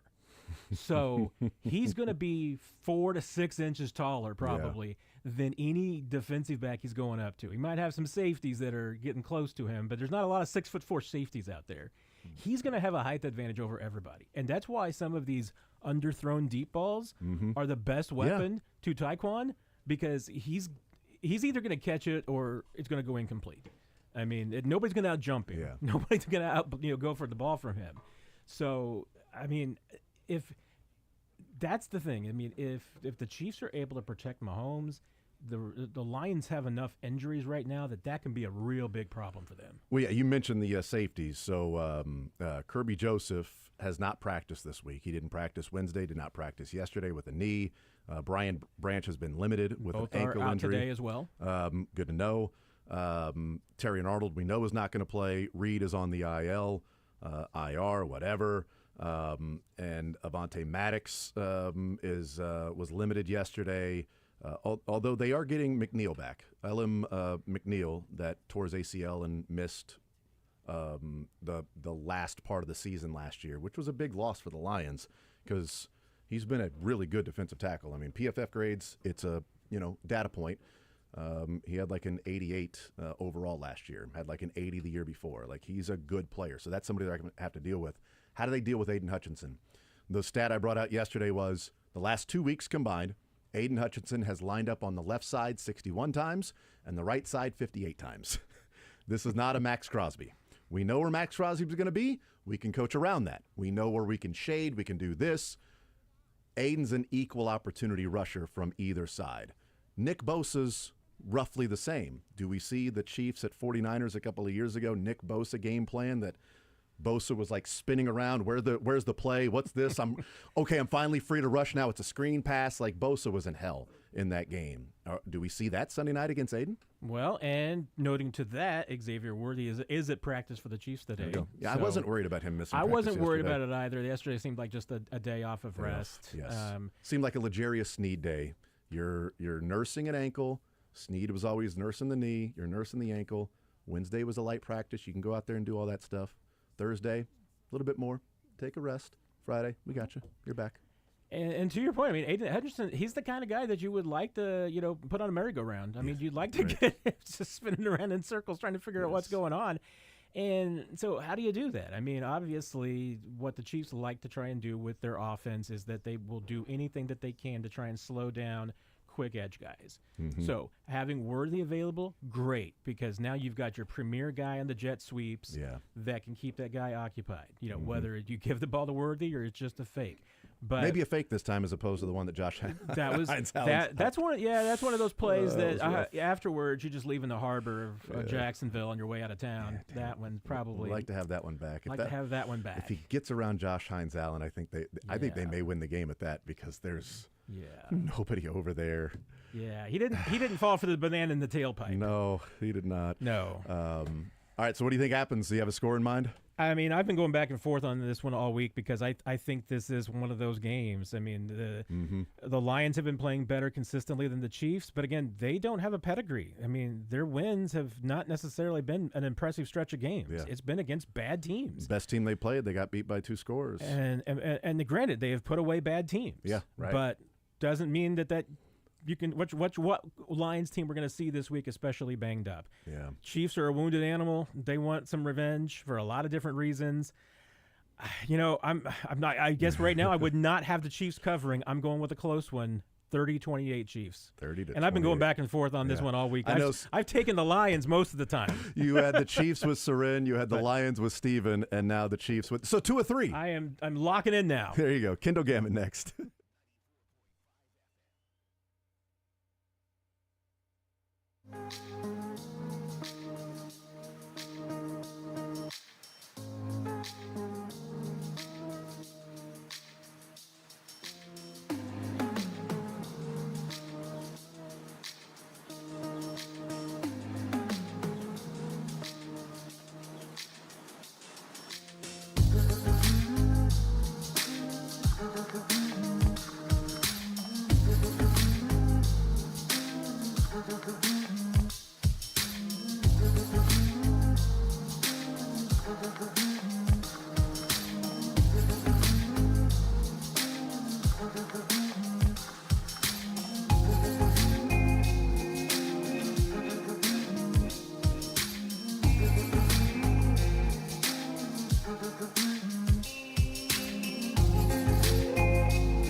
joins us here in the zone, presented, as we said, by Crown Toyota, Crown Volkswagen, on this Friday edition of the show. Kendall, welcome in. How are you, brother? You know what? I'm doing good, Jason. How about yourself? You know what? I am doing just fine. It's a Friday. You know, it's been beautiful weather this week. A fun game coming up on Sunday night. Should be a fun weekend of football Saturday with the local team. So, you know what, man? I'm feeling really good. I'm feeling really good, man. What do you got going this weekend? You know what? Gonna head down to Pitt State, and it's homecoming. So, Nice. of course, I do some work there as well. So we'll have some alumni come in and folks that help us out financially and deal with them, and just hopefully watch another Gorilla win. I know you're excited about the Gorillas. Pumped about it, man. Yes, I know you are. Cannot wait for you guys to get that homecoming win. I'll be rooting for you. I'll be rooting for you, Kendall. I root for you. There you go. Okay. Kendall Gammon is our guest. Okay, so take me to a game and a locker room and a feeling around the team facility for an NFL team after a game like that. Is it, if you're, one of these Chiefs players, is it tougher to leave a game that you feel like you gave away, or is it tougher to leave a game that you feel like, well, we simply got beat by probably a better team? You know, it's a good question. I'm not really sure. I never really differentiated it that way, as I remember. But just in general, probably if you feel like you gave it away, if you feel like you're the better team, and certainly the Chiefs, with the exception of the score, they dominated most all of the stats. That's a tough one, because you realize that really that game was in your grasp, and you had it. You could be 3-2 and tied for the lead in the division. But it is what it is, and I think you have to have a short memory in the NFL and understand that, again, I know the cliche, it's just one game, and you've got to let it go, especially on a short week like this week. Yeah, and I would guess it would be that, because the NFL is so difficult, and it's a margin-by-margin sport week by week. I mean, again, the Giants lose to the Saints last week, and then they beat the brakes off the Eagles last night by 17, so week by week. And I would guess it's one to where we let that one slip away, because you go in, how many times are you going to be in an NFL season? Chiefs have been in a lot of games where you're going, hey, we're winning this game, or we're better than this team, or we do this and this and this, we win the game. The NFL is difficult, and you get a week where you feel like you gave the game away. You only get 17 of them, and you got to take advantage of those wins if you're trying to win a Super Bowl. If you feel like we were the better team that night, yet they won, and that's all you can go off of in the standings. They don't care. They don't break down the playoffs by what happened in the dash, Kendall. They break down the playoffs by the number before and after the dash. You're exactly right, and I think the Chiefs are still like the fourth top team rated to win the Super Bowl. So obviously Vegas sees it in kind of that light as well. So it'll be interesting. But just the big thing is you can't dwell on it, and I know they won't. I mean, Andy Reid and Pat and Travis. I mean, you've got the right type of leadership there with the Chiefs, and this locker room will be fine. Yeah, visiting with Kendall Gammon, Crown Toyota, Crown Volkswagen, presenting Kendall Gammon. He'll be down in Pitt State tomorrow for the game. You can hear it on ESPN Kansas City, 15:10 tomorrow with the Pitt State Gorillas. The conversation that's been had this week, Kendall, you've probably heard it, is the final play of the game with Chris Jones. Got a lot of run on Monday night after the game, Tuesday on all the different shows, locally and nationally as well. Chris Jones got to the podium to say what happened, and he said, I can't assume that the play is over. I can't assume the guy is down. Andy Reid said that on Wednesday, can't assume the guy is down. Steve Spagnuolo said that yesterday, you can't assume the guy is down. So they all are saying the same thing, that Chris Jones looked, saw Trevor Lawrence on the ground, thought the play was over, and stopped. Realized it wasn't over, started moving, thought they were going to tackle him, so he stopped. Then Trevor Lawrence got away. He started a little bit, then he scored a touchdown. That's the way that it's presented, and Chris Jones is talking to the media. What did you see on that play? And as a teammate, how does that go over in the film room, in the meetings? Well, first of all, watching it live, I didn't see Chris, but just watching the QB stumble a couple times to get in there, I'm just like, no way. Yeah. I mean, that was just amazing to me. And then I heard everything going on Monday with about Chris and all that, but I hadn't seen it yet. And then when I saw it, I was just like, oh, wow, that's really bad. Mm-hmm. I mean, that was my thought. I'm not getting on Chris about that. He's had enough.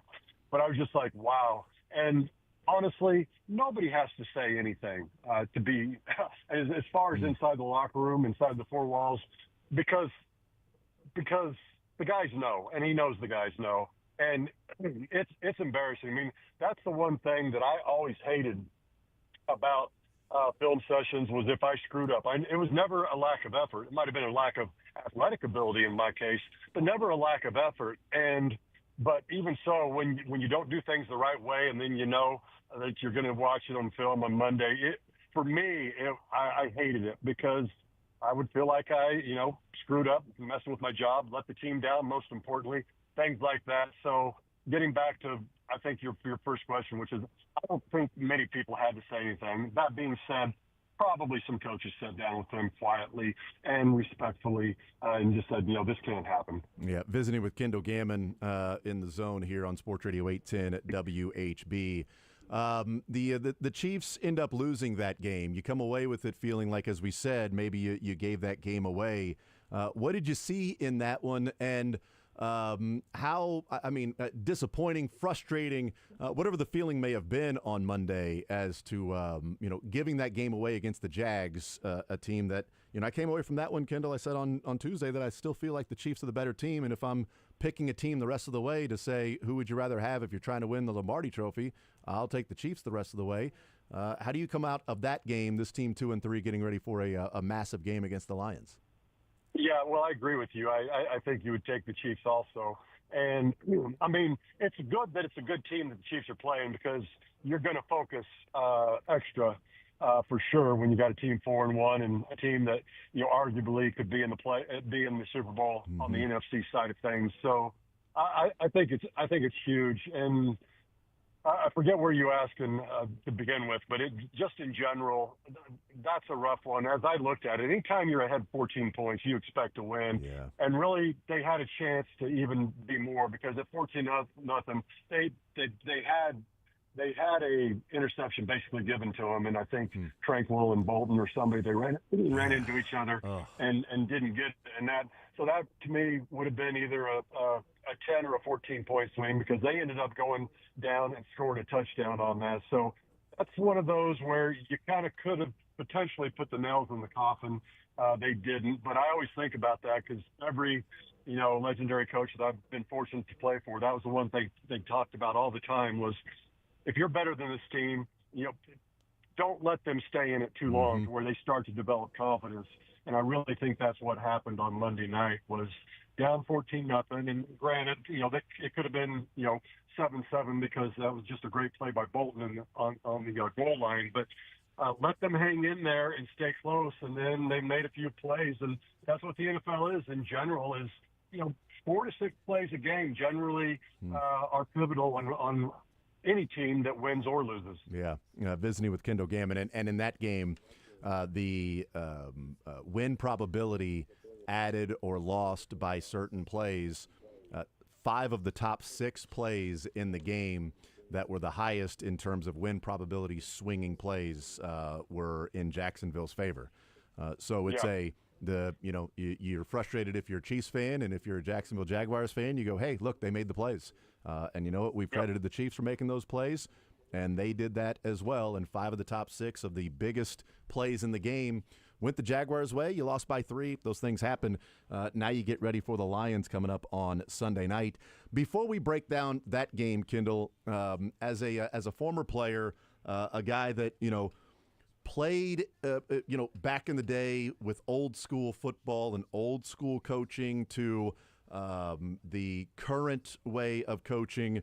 What did you make of Jonathan Gannon, the sideline there with the Cardinals, and the running back drops the football, and then Gannon's over there yelling at him, hits him twice, a sort of a quick jab to his chest, yelling at him, and then walking away, a sort of a slap to his belly as he's walking away in frustration. What did you see in that? The reaction from the Cardinals, finding him $100,000, and Gannon saying that he apologized to the team, the player, all of that stuff, and it simply can't happen. Well, what you said at the end is what it is, which is you simply can't. It can't happen. I mean, these are grown men, and you've got to be able to control yourself on the sideline. And you have to have respect for everybody because everybody's trying to row in the right direction. Sometimes mistakes happen.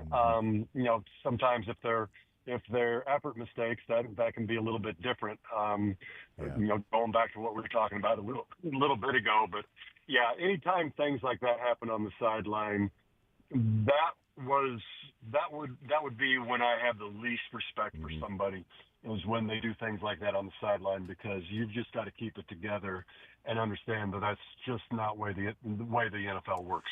I don't know what goes on in the Cardinals locker room or the players or their feeling of the head coach, but it feels like a quick way to lose the locker room and to have them sort of check out with something like that. Yeah, no question. I had an offensive line coach in New Orleans who was just a straight tool. And I remember he got on guys all the time, and he had no business doing it. He was just a piece of work. He didn't give respect. He was just, I don't know. But I watched him go after one guy once, and we had to hold him off. We had to hold him off of the coach because he had just finally had enough. And it scared the coach. He kind of realized that he'd went too far. And of course, that was that position coach's last season with New Orleans, I think. But things like that, as a player, you do not look favorably on that. Yeah, visiting with Kendall Gammon. The other one I wanted to talk to you about happened last night. I don't know if you saw it or not, but Jackson Dart, they now have the official in the booth or the doctor in the booth that can see if a player has a potential head injury. They take him off the field, they put him in the blue tent, and they do the concussion protocol with him. That happened with Jackson Dart. Big portion of the game. They bring in Russell Wilson. He plays a couple of plays and looks like Russell Wilson has looked for the New York Giants outside of the Cowboys game. And then it shows, Dabble on the sideline going into the blue tent, coming out, having an interaction where it was one-sided, demonstrative from Brian Daboll's side to the team doctor. And then he goes in the post game and says, he apologized to the physician, the team doctor. He knows what he wanted the process to speed up. He, needed Jackson Dart out on the field. And I find it interesting in that, Kendall, we're in 2025, and it feels like everybody's sort of come around to you don't make contact with a player. Like, you're not going to do that. You don't hit a player like Gannon did. You shouldn't be doing that in college either, or high school, all of those things. Right. Like, respect the player. He's out there doing what he can as well. But I find it interesting that in the post-game press conference, as Brian Daboll was explaining it, there was, laughter from the media members. And the Twitter reaction last night was, oh, my God, I mean, you clearly don't want Russell Wilson as your quarterback. Brian Daboll watches one play of Russell, and now he's losing his mind. Hey, you know what? If I had Russell Wilson out there, I'd be doing the same thing. Like, it was kind of like giggles that Brian Daboll's yelling at the physician to put the guy in that's being checked for a concussion, that we need him back out on the field. And I find that interesting, that I feel like we've gotten to a point in 2025 where we've all come to the same conclusion that, the head injuries are pretty serious, and there's a reason they have put the independent neurologists out there, because that style of coaching, that went on for decades. Like, get him on the field or you're fired, team doctor. You put him on the field or I'll find somebody else that will. And that can't happen on a sideline either, of yelling at a team physician because you need your quarterback back on the field. Well, no, you're right. And it goes back, first of all, you painted me to have a leather helmet and no face mask, but that's okay. That's the way I picture it. And I know Sterling's laughing. But all the same, you know what, even to take that a little bit further, as a player back then, I don't know how many times I got my bell rung in practice or in a game and talked my way through things where I was clearly not ready to go. And so that was part of it. And I think we have done a lot better finally with that. But what you're talking about with Daboll and all that, I did not see it, but I listened to you guys talk about it, and I think I've got a good sense of it. And it is too bad. That's not how it should be. I think that comes from a competitive nature. I think whoever was talking about it earlier, when you had Matt in there, kind of nailed it in the fact that let's be honest. I mean, he's coaching for his job, and sometimes you can lose track of that when you're being competitive. I mean, in a very calm environment, he'd probably say he would never do that, but sometimes things happen. But you also brought it up, and I agreed with this also, which you brought up the example of Andy Reid. And Andy Reid's great about things. I don't know if Dable played football. I should know, but I know Andy played at the college level, and he gets it, and he understands that he's been around enough. And you just don't push these guys if it endangers their post-football career, and if it's going to endanger them also of further hurting themselves to where they don't get back as much. So kudos to Andy and how he does it, but also that's a lot easier to do when you've got 3 Super Bowls and you're a first ballot Hall of Famer and stuff. A little bit more difficult when you're in New York and you got 30 reporters that are ready to jump down your throat after the game. And you're on the hot seat, and this is your last year. Right. You're going to be fired, and your job security is in number 6, who's in the blue tent, and the guy playing quarterback right now is going to get you fired in Russell Wilson, and you need the marquee victory. And beating the Philadelphia Eagles at home on Thursday night instills a little more confidence in the fan base and the front office that, hey, with Jackson Dart, he's the guy that I wanted. I told you Jackson Dart was the man. Look at what he's doing. This is just the beginning. This is only his 3rd game that he's played in the NFL. So look what it can be moving forward. I'll jump in with this. I will say this, though. I think it's fair. Of course, we'll never know exactly what happened. But, sometimes doctors can over-explain things and whatever. Yeah. And, I mean, Get if to the he's trying point. to figure out what he's doing, and the doctor's like, well, see, what we've got going on here, and I'm not getting on doctors. I mean, it's what they do, and then they do it well.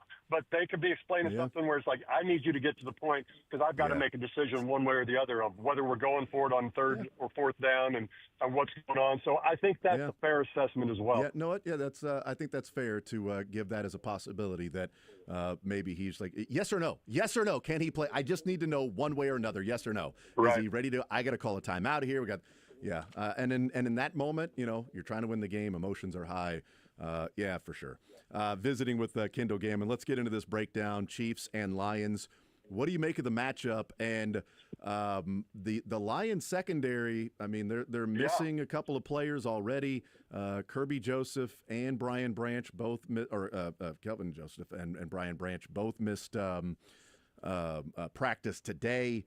That would be, both their safeties and then also their top 2 cornerbacks. So what do you make of Kirby Joseph, Brian Branch, Terrion Arnold, and DJ Reed? Arnold and Reed won't play, but Joseph and Branch not practicing today.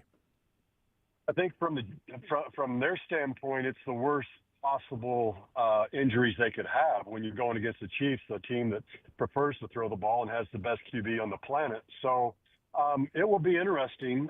This is a team also, though, that obviously runs the ball well. And so they can depend on that 2-headed monster in the backfield and do stuff. And Goff is playing at a very high level. So hopefully they can put points on the board. But it would be hard to think that the Chiefs wouldn't be able to exploit that in some fashion with that. So that's going to be a rough one.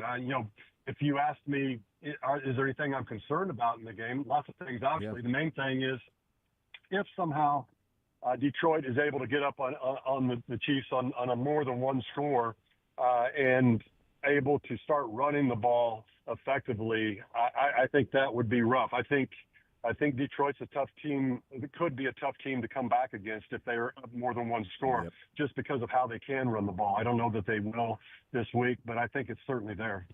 So what do you think happens in this game, Kendall? Sunday Night Football, 7:20 at Arrowhead Stadium.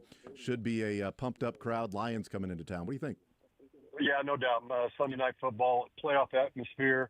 I've got it 24-23 Chiefs. I was a little bit surprised that the Chiefs were favored, yet that's who I'm picking anyhow. It's hard to pick against them in Arrowhead and with 1-5 back there behind center. So, like I said, 24-23 Chiefs. I think it's a close one. All right, we'll see what happens.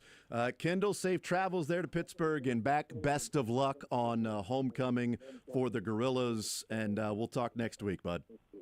Sounds good. Take care. Absolutely. There's Kendall Gammon joining us here on Sports Radio 810 WHB. He's heading to that Pittsburgh State game. You can hear that on 1510 coming up tomorrow. And he's got 24-23 Chiefs winning. We'll take a timeout. We'll come back. We'll talk with Cody Goodwin coming up next. Power Mizzou, talking Mizzou, Bama on the other side of the break. More Zone next.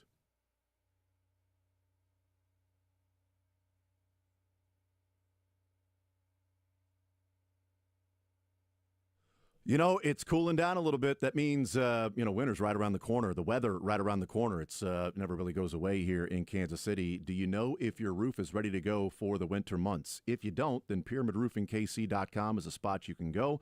816-966-1101 is the phone number you can call and stay ahead of the weather. Weatherproof your roof with free roof inspections and get that peace of mind. It's free from Pyramid Roofing, the peace of mind, but man, it is worth a whole lot as we're getting ready to be with the snow and the ice and the wind and the storms and all of those things. If you've got broken tiles that can lead to leaks and don't know about it, you'll have to deal with it after the fact. If your roof is over 15 years old, odds are things might be going on up there. Sagging roof, broken tiles, missing, damaged shingles, leaks, those things can all lead to that. And when we get into the winter months, those ice dams that start to form.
and I say that we probably have the man that is most uniquely qualified to talk about this game and break it down, the Tigers and the Crimson Tide, with your coverage of the Tide for a number of years, and now back with the Missouri Tigers at Power Mizzou. So you've been around, you know the history of, let's say specifically Missouri, but how big is this game there in Columbia, looking through the SEC tenure, let's say after the back-to-back SEC championship games? So post-2014, is this as big of a moment as we can remember for the Missouri Tigers tomorrow? I think it's got the opportunity to be a pretty big moment for them. I'm not going to go out of my way to call it one of the biggest games in program history, because I think there have been other big games, right? Like there's been the games to win the SEC East a couple of years that they were able to do that. They've had some monumental bowl games back when those carried a little bit more importance. They've had some monumental regular season games. They've had, they've been ranked number 1 in the country before. There have been really big games throughout Mizzou's history. Now, I think it's smart to not ignore the historic implications, right? Like This is the first AP top 15 game in Columbia in 46 years, and they haven't beaten Alabama in 50 years, more than 50 years, if you want to go to the exact date, right? So this is a big one. It's a monster one, and I think also just the immediate implications of this season. This is probably the ultimate vibe check for this Missouri team. This is a team that believes that they deserve a spot at the big kids table, so to speak, when it comes to the greater conversation of potential SEC championships in the college football playoff. This is an opportunity to kind of force their way into that conversation. Are they legit or not? They've looked pretty good at 5-0 so far this season, but they still haven't played anybody, right? You look at the strength of schedule. It ranks in the 100s. Alabama's coming in at 4-1. Yeah, they looked really rough in that first week against Florida State, but they're a totally different team now, especially over the last 4 weeks and really the last 2 weeks especially. They went between the hedges and knocked off Georgia. They got a really good get-back win over Vanderbilt last week at home. This is a really, really talented squad, right? It's not the same air of invincibility type of program that maybe they were at times under Nick Saban, but it's still really talented. I don't think there's denying that there's a lot of talent on that roster, but I think you look at Missouri's roster, this is as good as they've ever matched up against an Alabama team, maybe during their SEC tenure. So they got to be feeling pretty good, I think, going into tomorrow's game, and it's got the potential to be a big one, that's for sure. Well, and you brought up something there that I wanted to talk about, because your colleague was on the afternoon show here a couple days ago, and he was talking about Alabama, and he made a comparison, and I thought it was really a good one, to the Kansas City Chiefs. And he said, the Chiefs so many years would walk out on the field and there would be the intimidation of, here's the Chiefs, and part of the win was just simply being there and having the Chiefs jersey on against the team you're going up against. And that was Alabama for a long time. And the Chiefs aren't that team anymore. They'll still win a lot of games, but they don't walk out there and almost win the game during warm-ups. And he said that's sort of where Bama is right now. Is that a comparison that you see, that the aura, the reputation, the Nick Saban Crimson Tide are not walking out on the field and striking fear to the degree that teams have already lost and they've already psyched themselves out before the ball is even kicked? Yeah, I think that's totally fair. It's because some of those Nick Saban teams, like Alabama, had a 10-point lead just by stepping off the bus, right? Because they were always bigger, faster, stronger, and just the way of college football back when Saban really got that dynasty off the ground. Like, he was able to stockpile 4 and 5 stars in a way that nobody had really ever seen before. And so you look at the way that college football has changed, really, I mean, even during Saban, the last few years of his tenure at Alabama, but really, I mean, the way that it's gone into hyperdrive the last 4 or 5 years or so, the inclusion of NIL, now revenue sharing, right? Players are getting paid directly from their schools. The transfer portal has made it easy for the talent gap, I think, to spread out. So a lot of the 4 and 5 star kids aren't going to the same 4 or 5 schools every single year. Some of them may go somewhere for a year and, then ultimately transfer somewhere else because they want to play and they feel like they're good enough. And teams like Missouri, being in the SEC, I think have benefited from that, right? You look at Bo Perbula, for example. He was, I think, only a 3 or 4 star kid coming out of high school, but once Drew Aller announced that he was returning to Penn State, he got out of there because he wanted an opportunity to go play somewhere. Ahmad Hardy, severely under-recruited guy ran for 1,300 yards last year, wanted to take his game to the next level. Missouri offered him that opportunity. Dame Wilson, the edge defender, right? Very, very good, tops in the SEC when it comes to pressure rate. He's a former Georgia guy, right? And he wanted to go someplace where he could really kind of pin his ears back and rush the passer. So, Josiah Trotter, right? West Virginia. We can keep going all the way up and down this roster that Mizzou is able to capitalize on in the transfer portal to really bolster their roster, in addition to a lot of the good recruiting that Eli's been able to do. So, yeah, I don't know that Alabama has the same air of invincibility, right? And I think the last few years of Saban, right, I think it was that 2022 season where they lost a couple of games. They lost to LSU on the road. They lost to Tennessee for the first time, and I believe it was like 15 or 16 years. Like, I think that kind of punctured the shield, so to speak. And then you look at last year, first year under Kalen DeBoer, right? They came off that really big win against Georgia, went to Nashville, lost to Vanderbilt, went back to Knoxville, lost to Tennessee. They went down to Norman, Oklahoma, and that Oklahoma team struggled last year. Alabama had everything in front of them to potentially go to the SEC championship and then by proxy the playoff, and they got smacked around 24-3. So, yeah, I don't know that this is the same invincible, big, bad Alabama that ruled the SEC for, how long was Saban there? 17 years? Like, I don't know that that's the same aura that they're bringing to Faurot Field on Saturday. And I think Missouri knows that. And I think they're ready to not only take a few punches, but also throw a few back. Yeah. And they have the players to do it. And that's what makes this so intriguing. And I think it makes it fascinating that, even Vegas, I mean, the line's sitting at 3 where, it was 3.5. And I'm like, man, I thought this thing was going to be like 5 or 6 points for Bama. Then it opens up at 3.5. Then it drops to 3. And I'm like, okay, so clearly there's some people that think this is going to be a closer game. Is it, Cody Goodwin's our guest from Power Mizzou, is it imperative that Mizzou and the run game is clicking tomorrow for them to win? Can they win if it doesn't? And is that where Mizzou is going to look at the biggest advantage of Ahmad Hardy and Roberts, that this is what they have to do and take advantage of what is there in their favor? Yeah, I think you look at Mizzou's been able to run the ball really effectively, really efficiently through their first 5 games this season, and Alabama has struggled to stop the run, right? You look at that Week 1 game against Florida State, the Seminoles ran for 230 yards. Even when Alabama went to Athens and beat Georgia, they still kind of quietly gave up 227 rush yards. And then even last week against Vanderbilt, I think only ran for like 135 yards, but they averaged 7.1 yards a carry, right? So they were still able to move the ball quite a bit on the ground. And part of that was obviously Cedric Alexander's 65-yard touchdown run. But even if you eliminate that, the Commodores are still averaging a little bit more than 4 yards a carry. So that run defense can be had. And now you've got Ahmad Hardy, you've got Jamal Roberts, you've got a little bit of Bo Perbula running the ball as well, which is something we really haven't seen a ton of outside of the Central Arkansas game and then in the fourth quarter of that South Carolina game to really help close it out. Another thing I think to keep in mind about this game specifically is Alabama's defense, whether it's Nick Saban calling the shots or Nick Saban / Kirby Smart calling the shots, or now Kane Womack in his second season as defensive coordinator there, that defense routinely struggles with quarterbacks that can make plays off platform or can thrive in a little bit of chaotic situations or can create out of structure.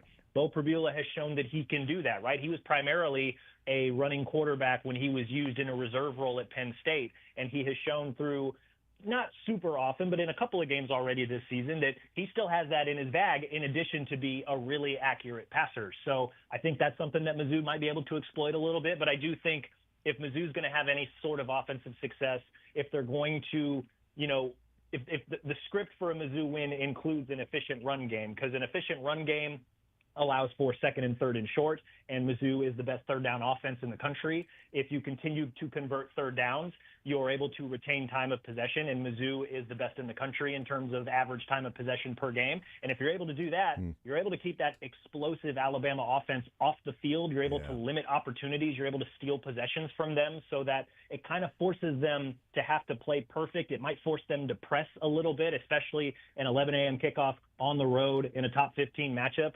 So I think there's a number of different ways Mizzou will be able to move the ball and potentially win this game. But I think that the easiest route to victory is ensuring an efficient run game early and often throughout the game. Yeah, Jamarian Miller is a fine running back. It's not the Alabama running backs of old. And, I would I mean, I think there's a chance you draft the two running backs from Missouri. If you're saying, let's draft running backs from these two teams, you might come away with 1 and 2 being Hardy and Roberts before you get to Alabama running back. And so we'll find out from that perspective. Cody Goodwin is our guest. I wanted to ask you from Kirby Moore and calling this game, is there a chance that because we talk about it, we know the advantage there for Missouri is running the football. Alabama knows the advantage there for Missouri is running the football. Is there a chance Kirby Moore pitches backwards in this one and is going to start the game where Alabama's saying stop the run, stop the run, stop the run, that they run play action, they run off of an expected running game plan, and if they can get the Crimson Tide on their heels a little bit, then maybe go and throw the fastball? Or do you think Kirby Moore just leans into Hardy, Roberts, this is what we do, and we're going to run the football? I think that's an interesting dynamic to pay attention to, right? Because Mizzou really, and they haven't needed to, but they really haven't attempted a lot of down the field passes outside of that Central Arkansas game. Like you look at, the games against Kansas and South Carolina specifically, a little bit tougher defenses than Louisiana and UMass. No disrespect to those guys, but let's call it what it is. Bo has done fine throwing the ball short and to the middle of the field, but really hasn't either had the opportunity or they really haven't had to throw the ball deep because of how efficient the run game has been. So it wouldn't shock me at all if Kirby Moore drew up some early play action passes to try and see if Bo can throw deep to a Josh Manning or Donovan Olubade or, any of those speedy receivers on the outside, if for no other reason than to tell Alabama, look, this is something that we feel confident doing. Mm-hmm. This is something that we know we can bite you guys into. And if they're able to connect on a few of them, it might loosen up Alabama's defense a little bit. Because I think if there's a defense that is uniquely suited to maybe stack the box and trust your secondary behind them. Yeah. They want to stack the box to stop Ahmad Hardy so that you're putting the ball in Bo's hands to see if he can beat them with his arm. It's this Alabama team, right? They struggle a little bit against the run. So if you add a couple extra bodies in the box to try and stop or slow down Hardy, you're trusting your secondary on the backside. Alabama's secondary is really, really good. There's at least I counted 10 players in that secondary that were 4 or 5 star guys coming out of high school. It's very, very deep. It's full of talent. Maurice Winquist, their defensive backs coach, is a former Division I head coach. He's really talented. He's able to get a lot out of these guys, really good when it comes to developing his defensive backs. So that's something that Alabama might try, and that'll be the challenge for Bo and Kirby Moore and the receivers, right? If Alabama's going to stop the run, Bo's got to keep that defense honest by hitting some of those deep shots or some of those over-the-middle, intermediate passing routes. And that's kind of – I don't want to say that that's where the game's going to be won, but I think that's going to be pretty critical to Mizzou being able to move the ball tomorrow. Cody Goodwin is our guest. Couple of more for you. This quick one on the Missouri Tigers defense, and then thinking what you may think happened in the game tomorrow. But against Alabama's offense, can the Tigers consistently put pressure on Ty Simpson, maybe even specifically only bringing 4 so they can drop 7 into coverage? Because, I don't think Missouri is really worried about the running game from Alabama all that much. But if Ty Simpson's back there just simply doing what he does against those receivers and Missouri's secondary, then I think there's going to be some problems. So do you think this front 4, front 6 to a degree can consistently get to Ty Simpson to make it a little more comfortable for him, a little more uncomfortable?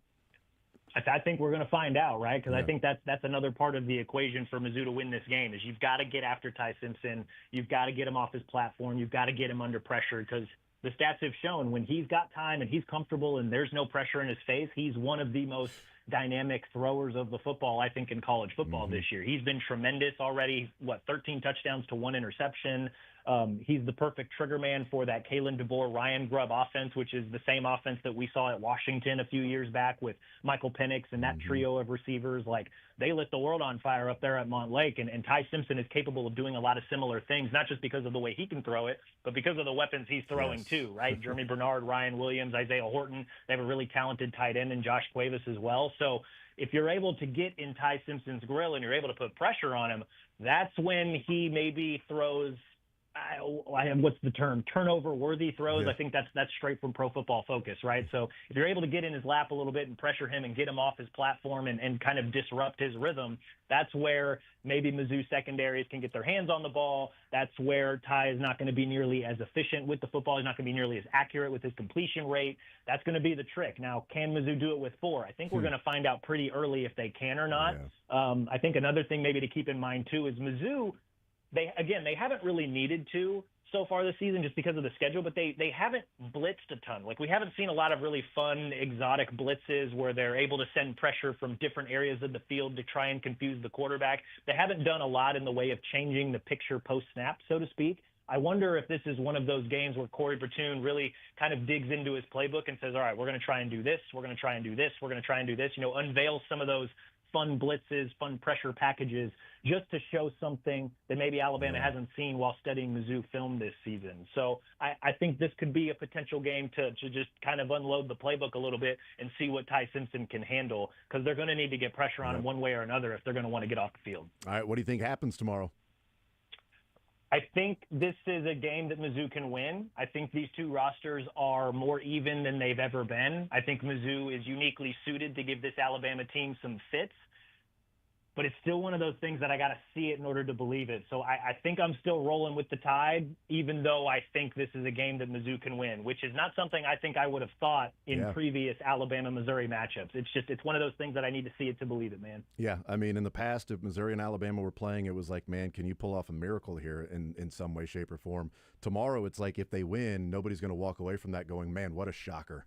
I can't believe they pulled out the victory there. It would be, they're announcing themselves to the country if they were to win that one tomorrow. Cody Goodwin, Power Mizzou. Cody, great stuff, man. Really appreciate it. Awesome breakdown as well, and enjoy the game tomorrow. We'll catch up soon, man. Going to be a fun one. Appreciate you guys having me. Talk to you soon. Absolutely. There's Cody Goodwin. Great stuff from him. Also, go check out Power Mizzou. Cody's got a great story on Norfleet and his progression at Mizzou and off the field as well. It's really cool stuff. For the Mizzou fans out there. Big one tomorrow, 11 o'clock in the morning. Nick Bolton said Wednesday, wake up, get out of bed, go beat Bama. So maybe that's what they end up doing. We'll take a timeout. We'll come back. More Zone next.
Dan's done a nice job with that crew, as his coordinators have.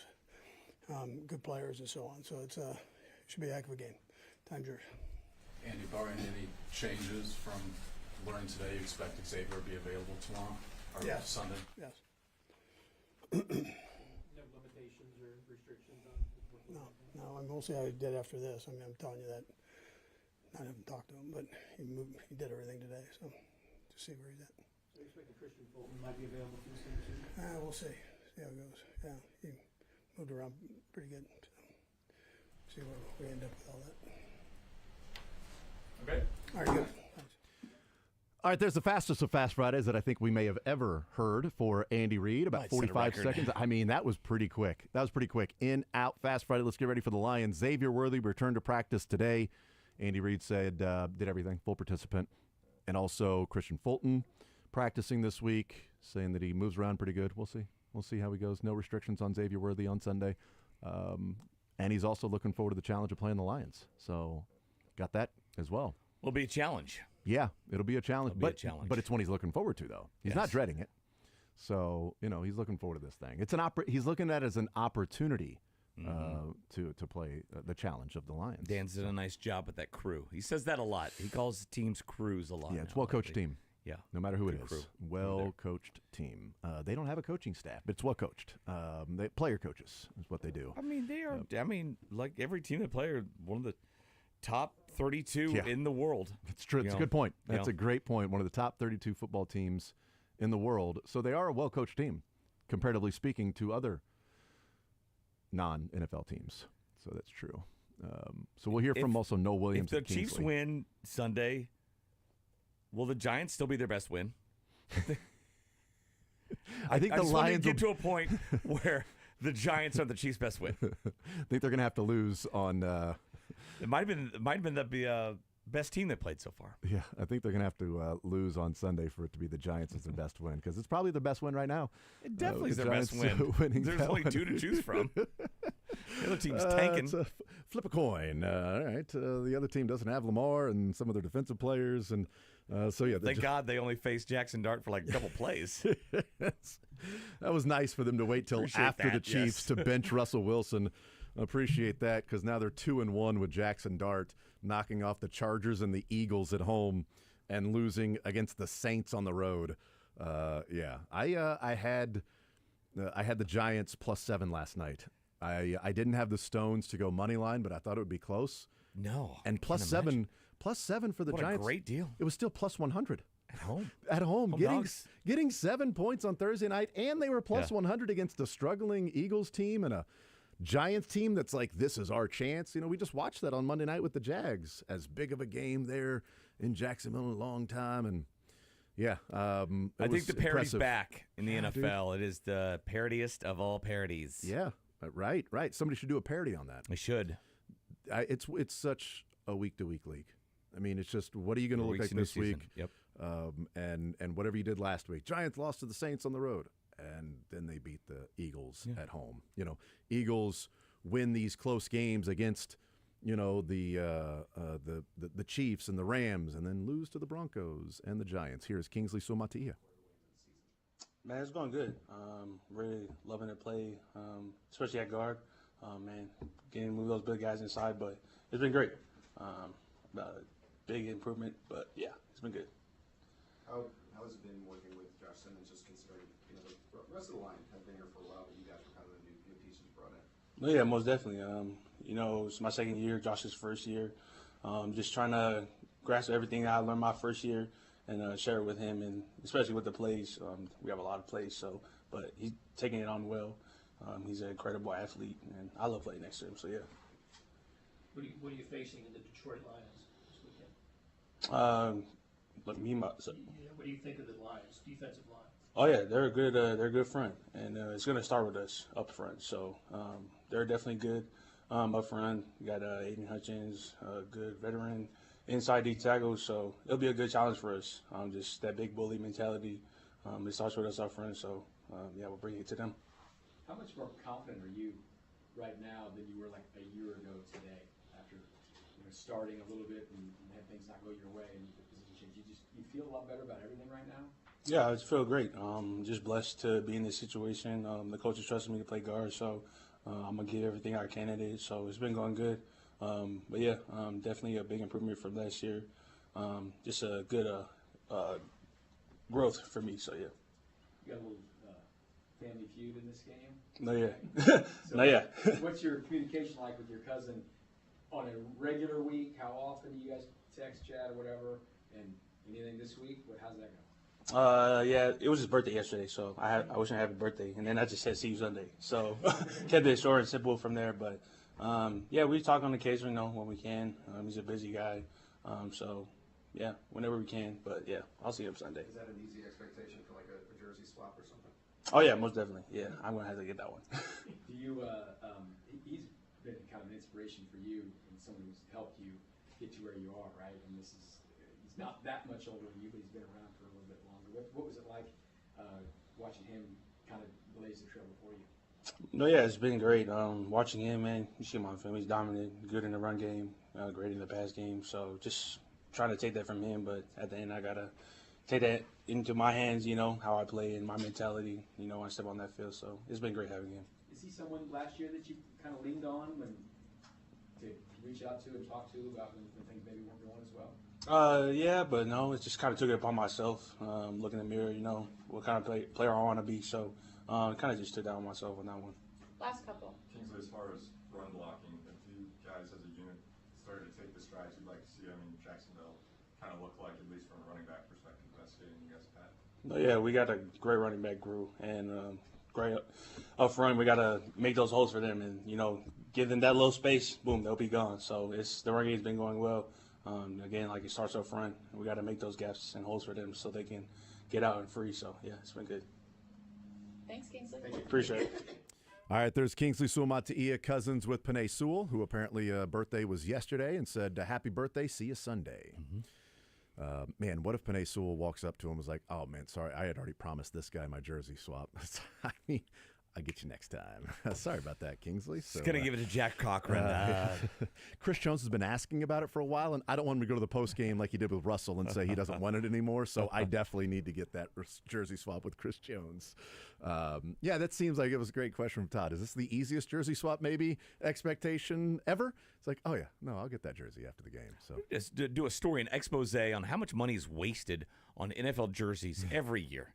Right? You can't keep a football in the stands. They want that back. No, you got to get that back. But a jersey that has to cost more than the football, they just give them away, whatever. Get new ones. They have new ones every week. I don't know. Yeah. I mean, I don't know if after you give it away, do you ask for it back and then like, hey man, Panay, I need that jersey back, but I'll get you like a signed cleat. I'll get you my gloves, something like that. They throw the gloves out also. Those gloves are not cheap. They're not cheap. Go to Shields or Dick's or whatever. $100. Those are some expensive gloves, man. And just tossing them out, yeah, it's interesting. But you cannot have that football.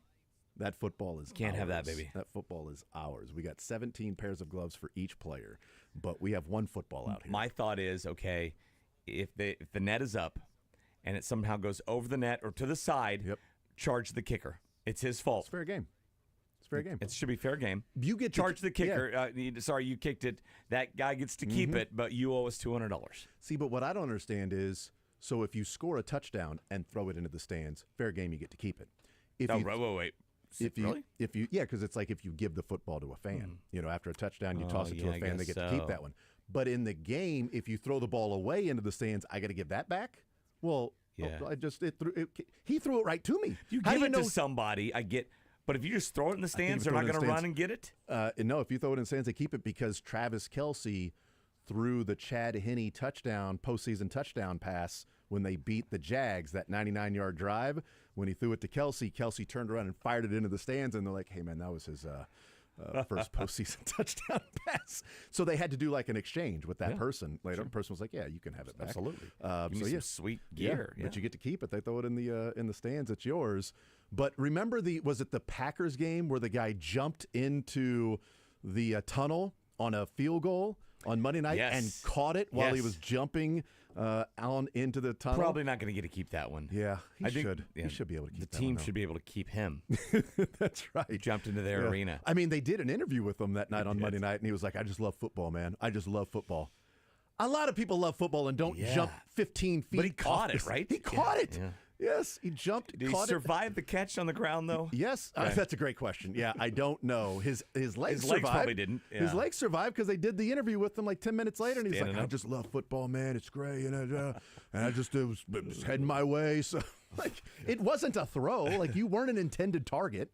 I was 2 18-packs in, and so that's more like it. Felt yes. like the best decision I could make at that time. And I thank God there's video because I'm not going to remember. It's going to be an urban legend, and nobody's going to believe me. I won't even remember what happened, but you guys got it on video, so He's that's got a great story to tell for the rest of his life. And video to back it up, man. He's got that. I've got the one catch, 11 yards versus Rockers. We all have our thing, Mick. You know what both I mean? say the stories the same amount of times, so I mean, Right? they've I served mean, you.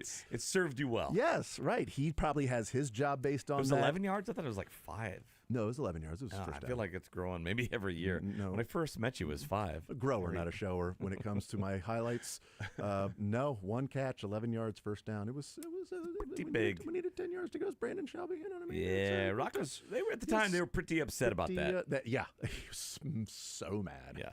He's like, And just like any good football coach, darn it. the play worked so well, they apparently never ran it again to you.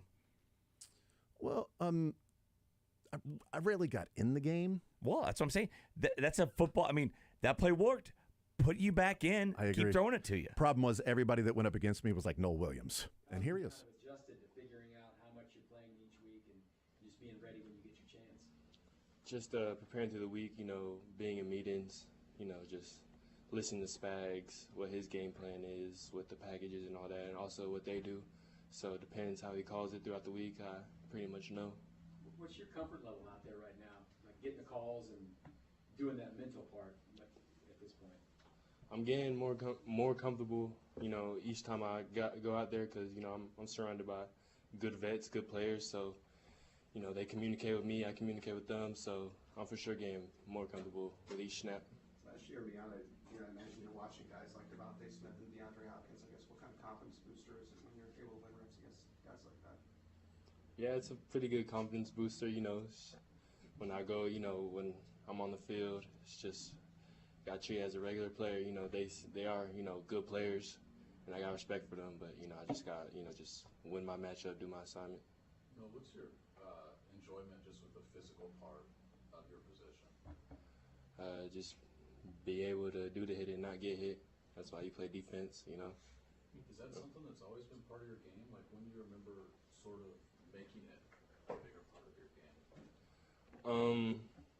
I felt like throughout my career, I had good coaches all the way up through Little League, high school, college, that emphasized tackling and just being physical, and I naturally just kept adapting to each level I went to. Noel, have there been any habits, techniques you tried to pick Trent Spring about and try and apply that to your own? For sure his IQ, just how he goes throughout the week and how he sees things. Same with the other DBs, we have a lot of good vets in our room and I can learn from, but just picking their brain, how you gonna play this receiver this week, how do you look, just with the game plan, how you prepare even outside the building, so little stuff like that. Lions obviously have some really good receivers. What stands out just about the group that the Lions will bring here? I say their speed, really talented group, they got weapons all across the field, so yeah, that's what stands out, just the amount of players they got at each spot. You may get called on to, run support, screen passes. They do a lot of that stuff as well. What are the things that you key on in Spags? And a lot of guys talk about eyes all the time, be in the right place. Is this a team when you look at them, they make it tough on your eyes with a lot of things they do, or any more challenging than others, I guess? Yeah, eye discipline is the number one thing, going into this week. And just alignment, and then just executing your assignment. And if this team, if you're not, on your P's and Q's, they could hit you for a big one, explosive pass. So eyes are big in this game for sure. And whatever call he puts us in, see the whole formation and let it rip. No, I think you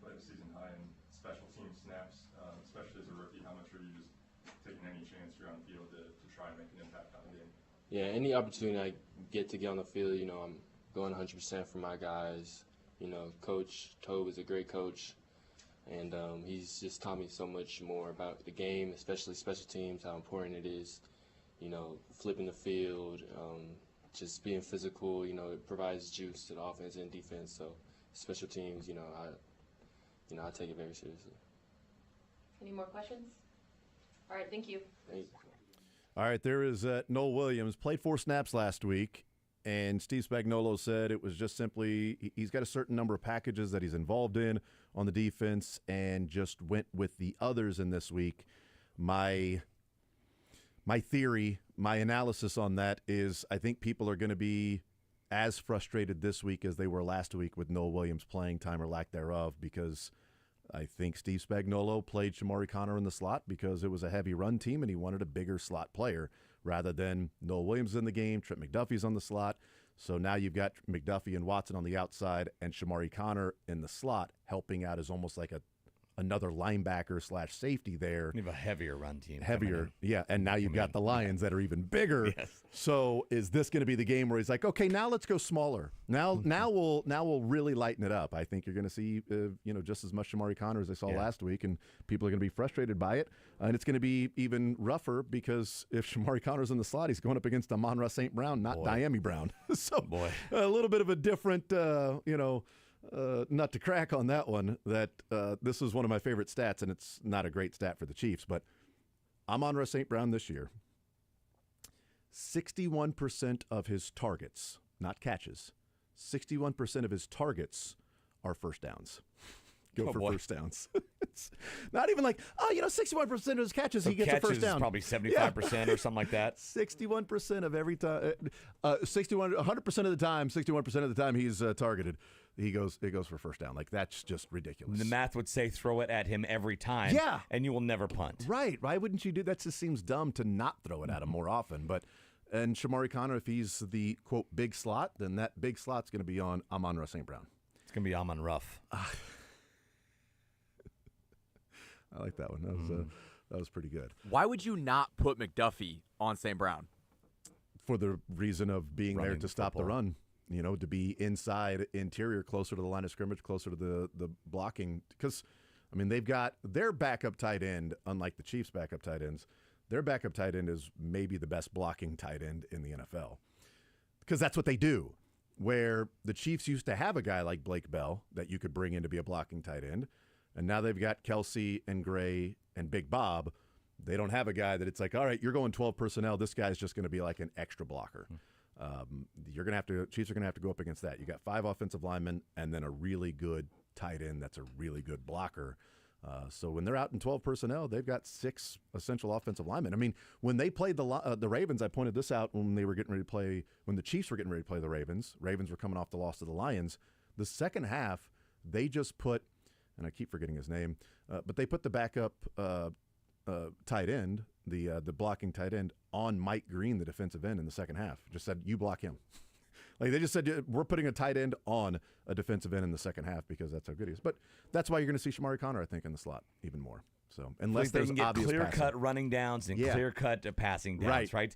Make it 3rd and 9. Yep. And no 2nd and 2s, please. Yeah. Well, look at the plays that Noel Williams played. They were all 3rd and long, weren't they? Yes, it was 3rd and 3rd. Well, this was Thursday, so I need to go back to Wednesday. Here I heard you guys talking. The shortest down to go, yardage to go was 7 yards, wasn't it? 3rd and 7? So he was in there for 3rd and 14, 3rd and 15, 3rd and 13, and then 3rd and 7, that play down the sideline to Brian Thomas and Jalen Watson there. That was the shortest down, and those were the 4 plays. 3rd and 14, 3rd and 15, 3rd and 13, 3rd and 7. Yeah.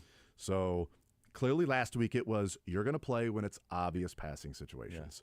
Yeah. And if you can get that in with the Lions, hey, that's great because they are killer on play action, and the Chiefs are not on defense. They struggle against play action passes, and the Lions, that's what they do well. So it's going to be an interesting matchup with the Lions offense, Chiefs defense, and then how banged up the Lions defense is. And are they ever healthy on defense? Last year it was just so much they couldn't overcome it. And this year, it's the same thing. Kirby Joseph and Brian Branch didn't practice today. No. Terrion Arnold and DJ Reed are already out for this game. Dan Campbell says that Brian Branch's injury is not long-term, but he can't guarantee right now that he'll be ready to go for Sunday Night Football.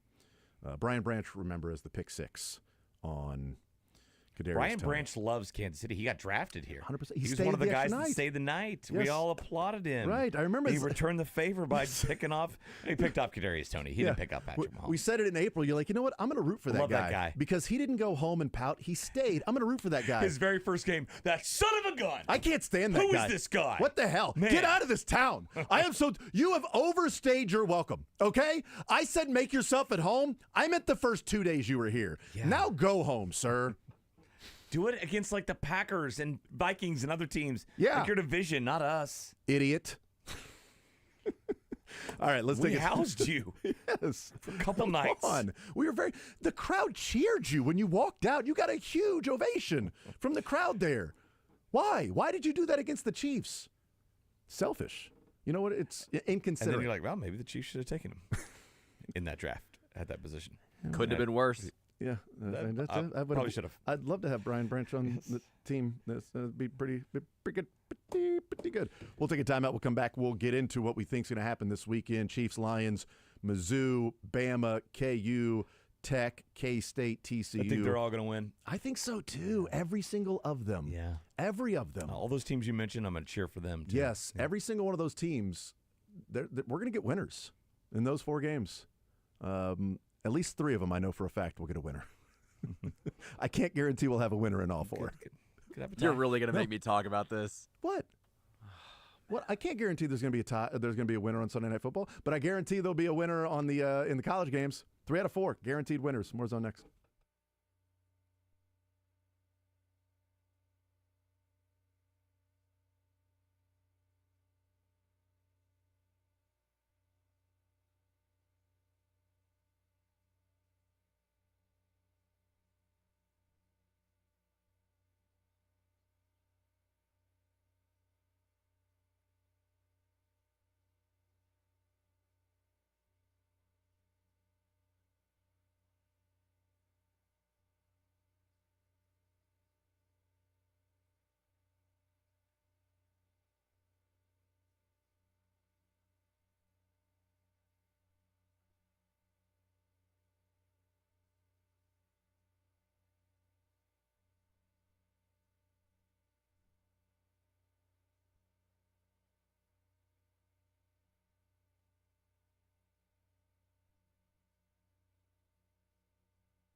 KCFX HD4 Harrisonville, K279PI Kansas City, 103.7 FM. Sports Radio 810 WHB, Kansas City.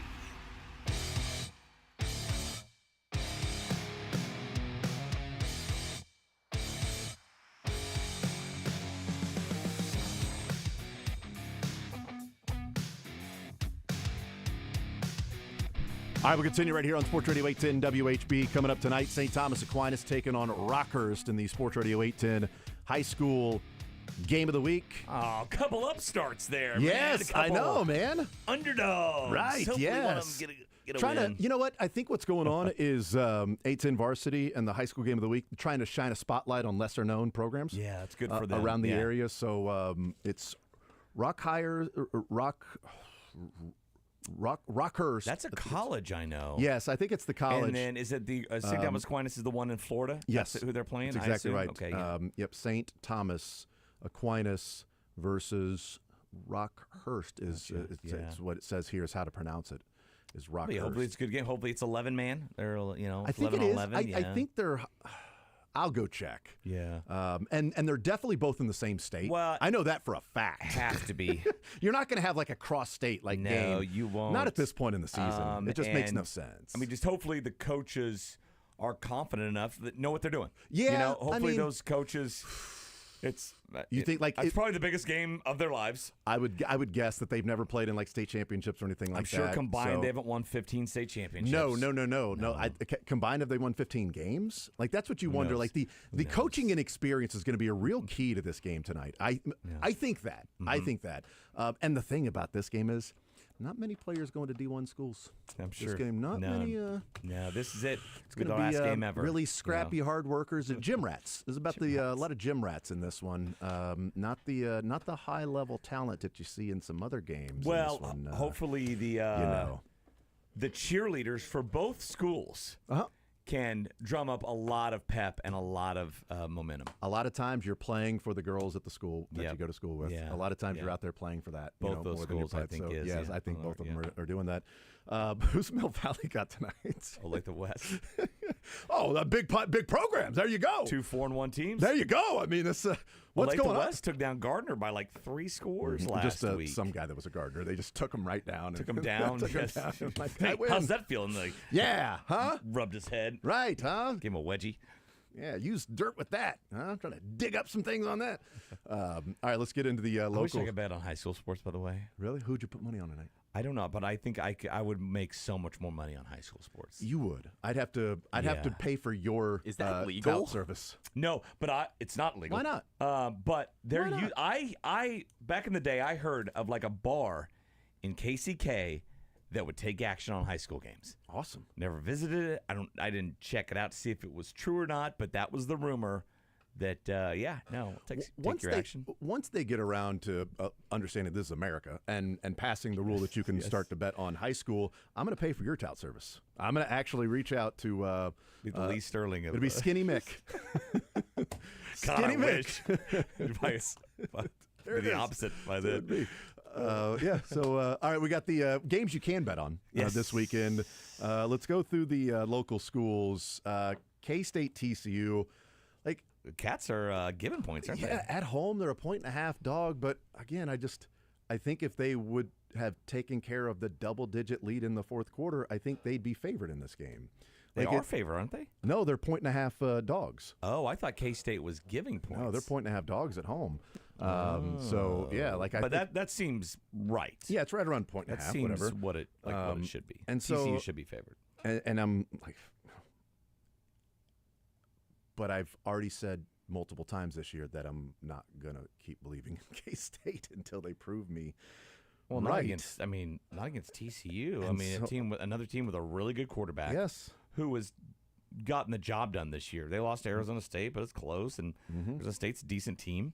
And so I think I would take the purple Frogs over the purple Cats. I'm leaning towards TCU in this one, but that's okay because K-State fans should be excited about that because I've only been right about my K-State picks like twice. They should not be excited about that because I've been right like every week on K-State. Yeah, you have been good on K-State. Yeah, that's true. KU and Tech. man, this is like they're 14 now. 14. This line has moved crazy. So it was 14. It was 13.5. It's 14.5. Now it's 14. So that's all just the last few days. That's a lot of points. It's a lot of points, but that line of scrimmage is just for Texas Tech.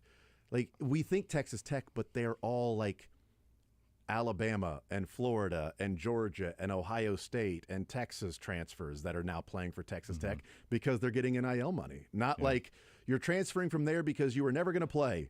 No, you're transferring to Texas Tech because all of a sudden they've got all this money to spend, and they've got the best line of scrimmage in the Big 12, and KU struggles at the line of scrimmage, and defensively especially. Like, I think it's. When you say line of scrimmage, you mean both lines? Both lines are ridiculous. Yeah, they've got SEC offensive and defensive linemen because they went and paid for them from the SEC.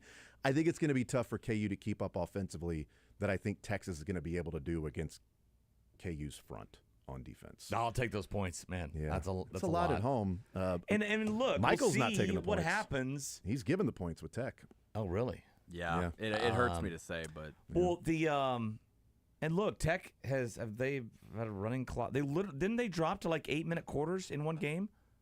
I want to say that happened. I don't know. It happened, I think. Anyway, what happens, say, if it is a game in the third quarter with Tech and they haven't been in that situation? Game pressure. KU can keep it close, maybe. Yeah. Mizzou and Bama. This is a line that continues to. I look at them like I thought it was going to be like 5 or 6 when it opened. Then it was 3.5, and now it's dropped to 3. So the money continues to come on Missouri. At home. I got 3 here. I think I'll do money line.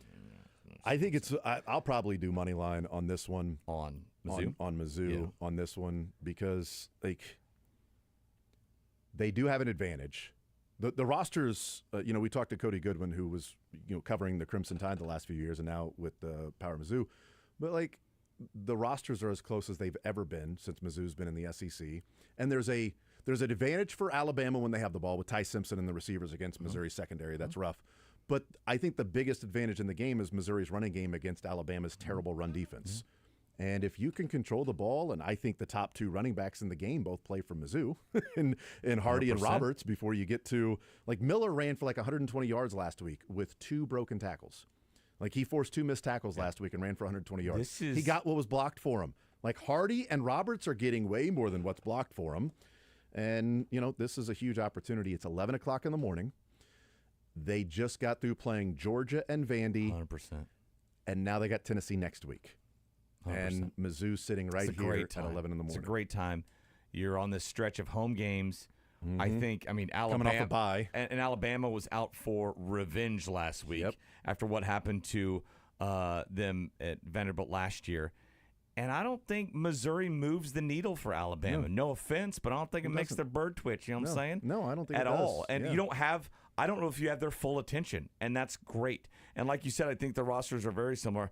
I think they got the better quarterback in this game. Whoa. I said it. Whoa. I said it. Now, that is actually a hot take. That is a hot take with Ty Simpson. Good, whatever. I've been more impressed with Prabula this year. All right. I think they had the best 2 running backs, receivers a little bit, offensive line. They're still massive at Alabama. Those guys are just gigantic. And their left tackle is ridiculous when they throw him the ball. Yeah, but this is I know they've looked better as of late, but this is not the same. This isn't Bama of 2 years ago. I looked at what they've won 14 of the last 20. That is that's like going winless in Tuscaloosa. So I think this is I'm going to do money line Missouri in this game. I think Mizzou is going to be way more up for this game than Alabama for the reasons we just stated. And I think it's not that fluky. I don't think they have to play that far above their heads to go and get a win. Yeah. Michael said, 3 touchdowns, Mizzou? Mizzou by 21 points, 24 points? I did not say that. Oh, my bad. That's what I heard. You're morphing him. You're changing him. You're brainwashing him. He's like a Mizzou fan now. I thought that's what you said. I think it's like a counter jinx. I will be happy. I'll be happy if Mizzou wins just because Shane will get a Meet Mitch gift card, hopefully. Okay, yeah. But if they lose, I'm also happy. Yeah, that makes sense. That's like, I think Sterling's putting a lot of money on Alabama to win outright. So he's emotional hedge. Emotional hedge. Either Missouri beats Alabama or I get a bunch of money. So either way, would you pay $100 for Missouri to beat Alabama right now? I think so. I mean, I wouldn't because, I need the $100. But Sterling probably would because he's got money to spend. Yeah. He's got money to burn. That's how he starts. That's the kindling for him is $100 bills. That's how he starts fires. Yeah. Is by $100 bills. So Benjamin's, it's all about that for him. Chiefs Lions. What's the? I have to look at the over/under in this game, by the way, because 52.5. It's jumped. I was thinking if it was 50 around that, I would take the over. Jumped 2 points. It was at 50.5, and it jumped up to 52.5. Yeah, for sure. Yeah. I went as soon as the game was over on Monday night. I was thinking, this is going to be rough this week because they might be 2-4. But as the week has progressed, I've gotten more and more confident that the Chiefs can find a way to win this game in a season where they haven't really found ways to win games so far. They've had 2 blowout wins and 3 close losses, but the offense is back. The offensive line looks awesome. Patrick Mahomes is trusting the offensive line, and the Lions are going to be down minimum 2 players in the secondary. They're starting corners, and potentially they're starting safeties for a defense that is heavy man-to-man coverage. And if the Chiefs have time to throw, and you're putting man-to-man coverage with 4 backups against Worthy and Tyquan and other guys and Juju out there, I think that's going to be rough for the Lions. And so I think the Chiefs are going to be able to score. I think it's going to be a higher scoring game, and I've got the Chiefs winning 34-31. Well, that is a higher scoring game. I know. Game. Yep. That would be the over. That would be the over by a lot. That'd be an alternate line over. 2 touchdowns. Look, I think the offense is back, but I don't think they are immune to dry spell like we saw in the second and third quarters of last week, 4 right? straight possessions. Yeah, you punt it. I think you punt it 3 times in a row here. You could be toast for this game. I wish it was make it take it. I really do for the Chiefs this week against the Lions. So can the Chiefs kind of improve even more offensively? Can they figure things out defensively? And can they avoid just dumb, screwy mistakes? Just stupid stuff that they shouldn't be doing. And I don't think the answer is yes to all those. So I got money line on Lions. Lions winning. Do you have an idea on a score? Yeah, I do. Oh, do you want it now? I mean, if you have an idea, but you don't have to give it to me if you don't want to. You can just think it. You're thinking 27-24. 30-27. Lions. So close. 30-27. Michael, what do you got? Oh, man. I'll go 31-28 Chiefs. All right, 31-28 Chiefs. I think Sterling said yesterday like 29-27 or something stupid like that. I thought he said 56-4. That's what I'm writing down. 56-4 Detroit. Who? Detroit? Yeah, right. No, he picked the Chiefs yesterday on the air, but Michael just said 56-4 Detroit. So that's what I'm writing down. But I do need to make a note that Mick picked Detroit. So there we go. All right, we'll take a timeout, come back, continue rolling, get a few cuts in before the show is over. More Zone next.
My.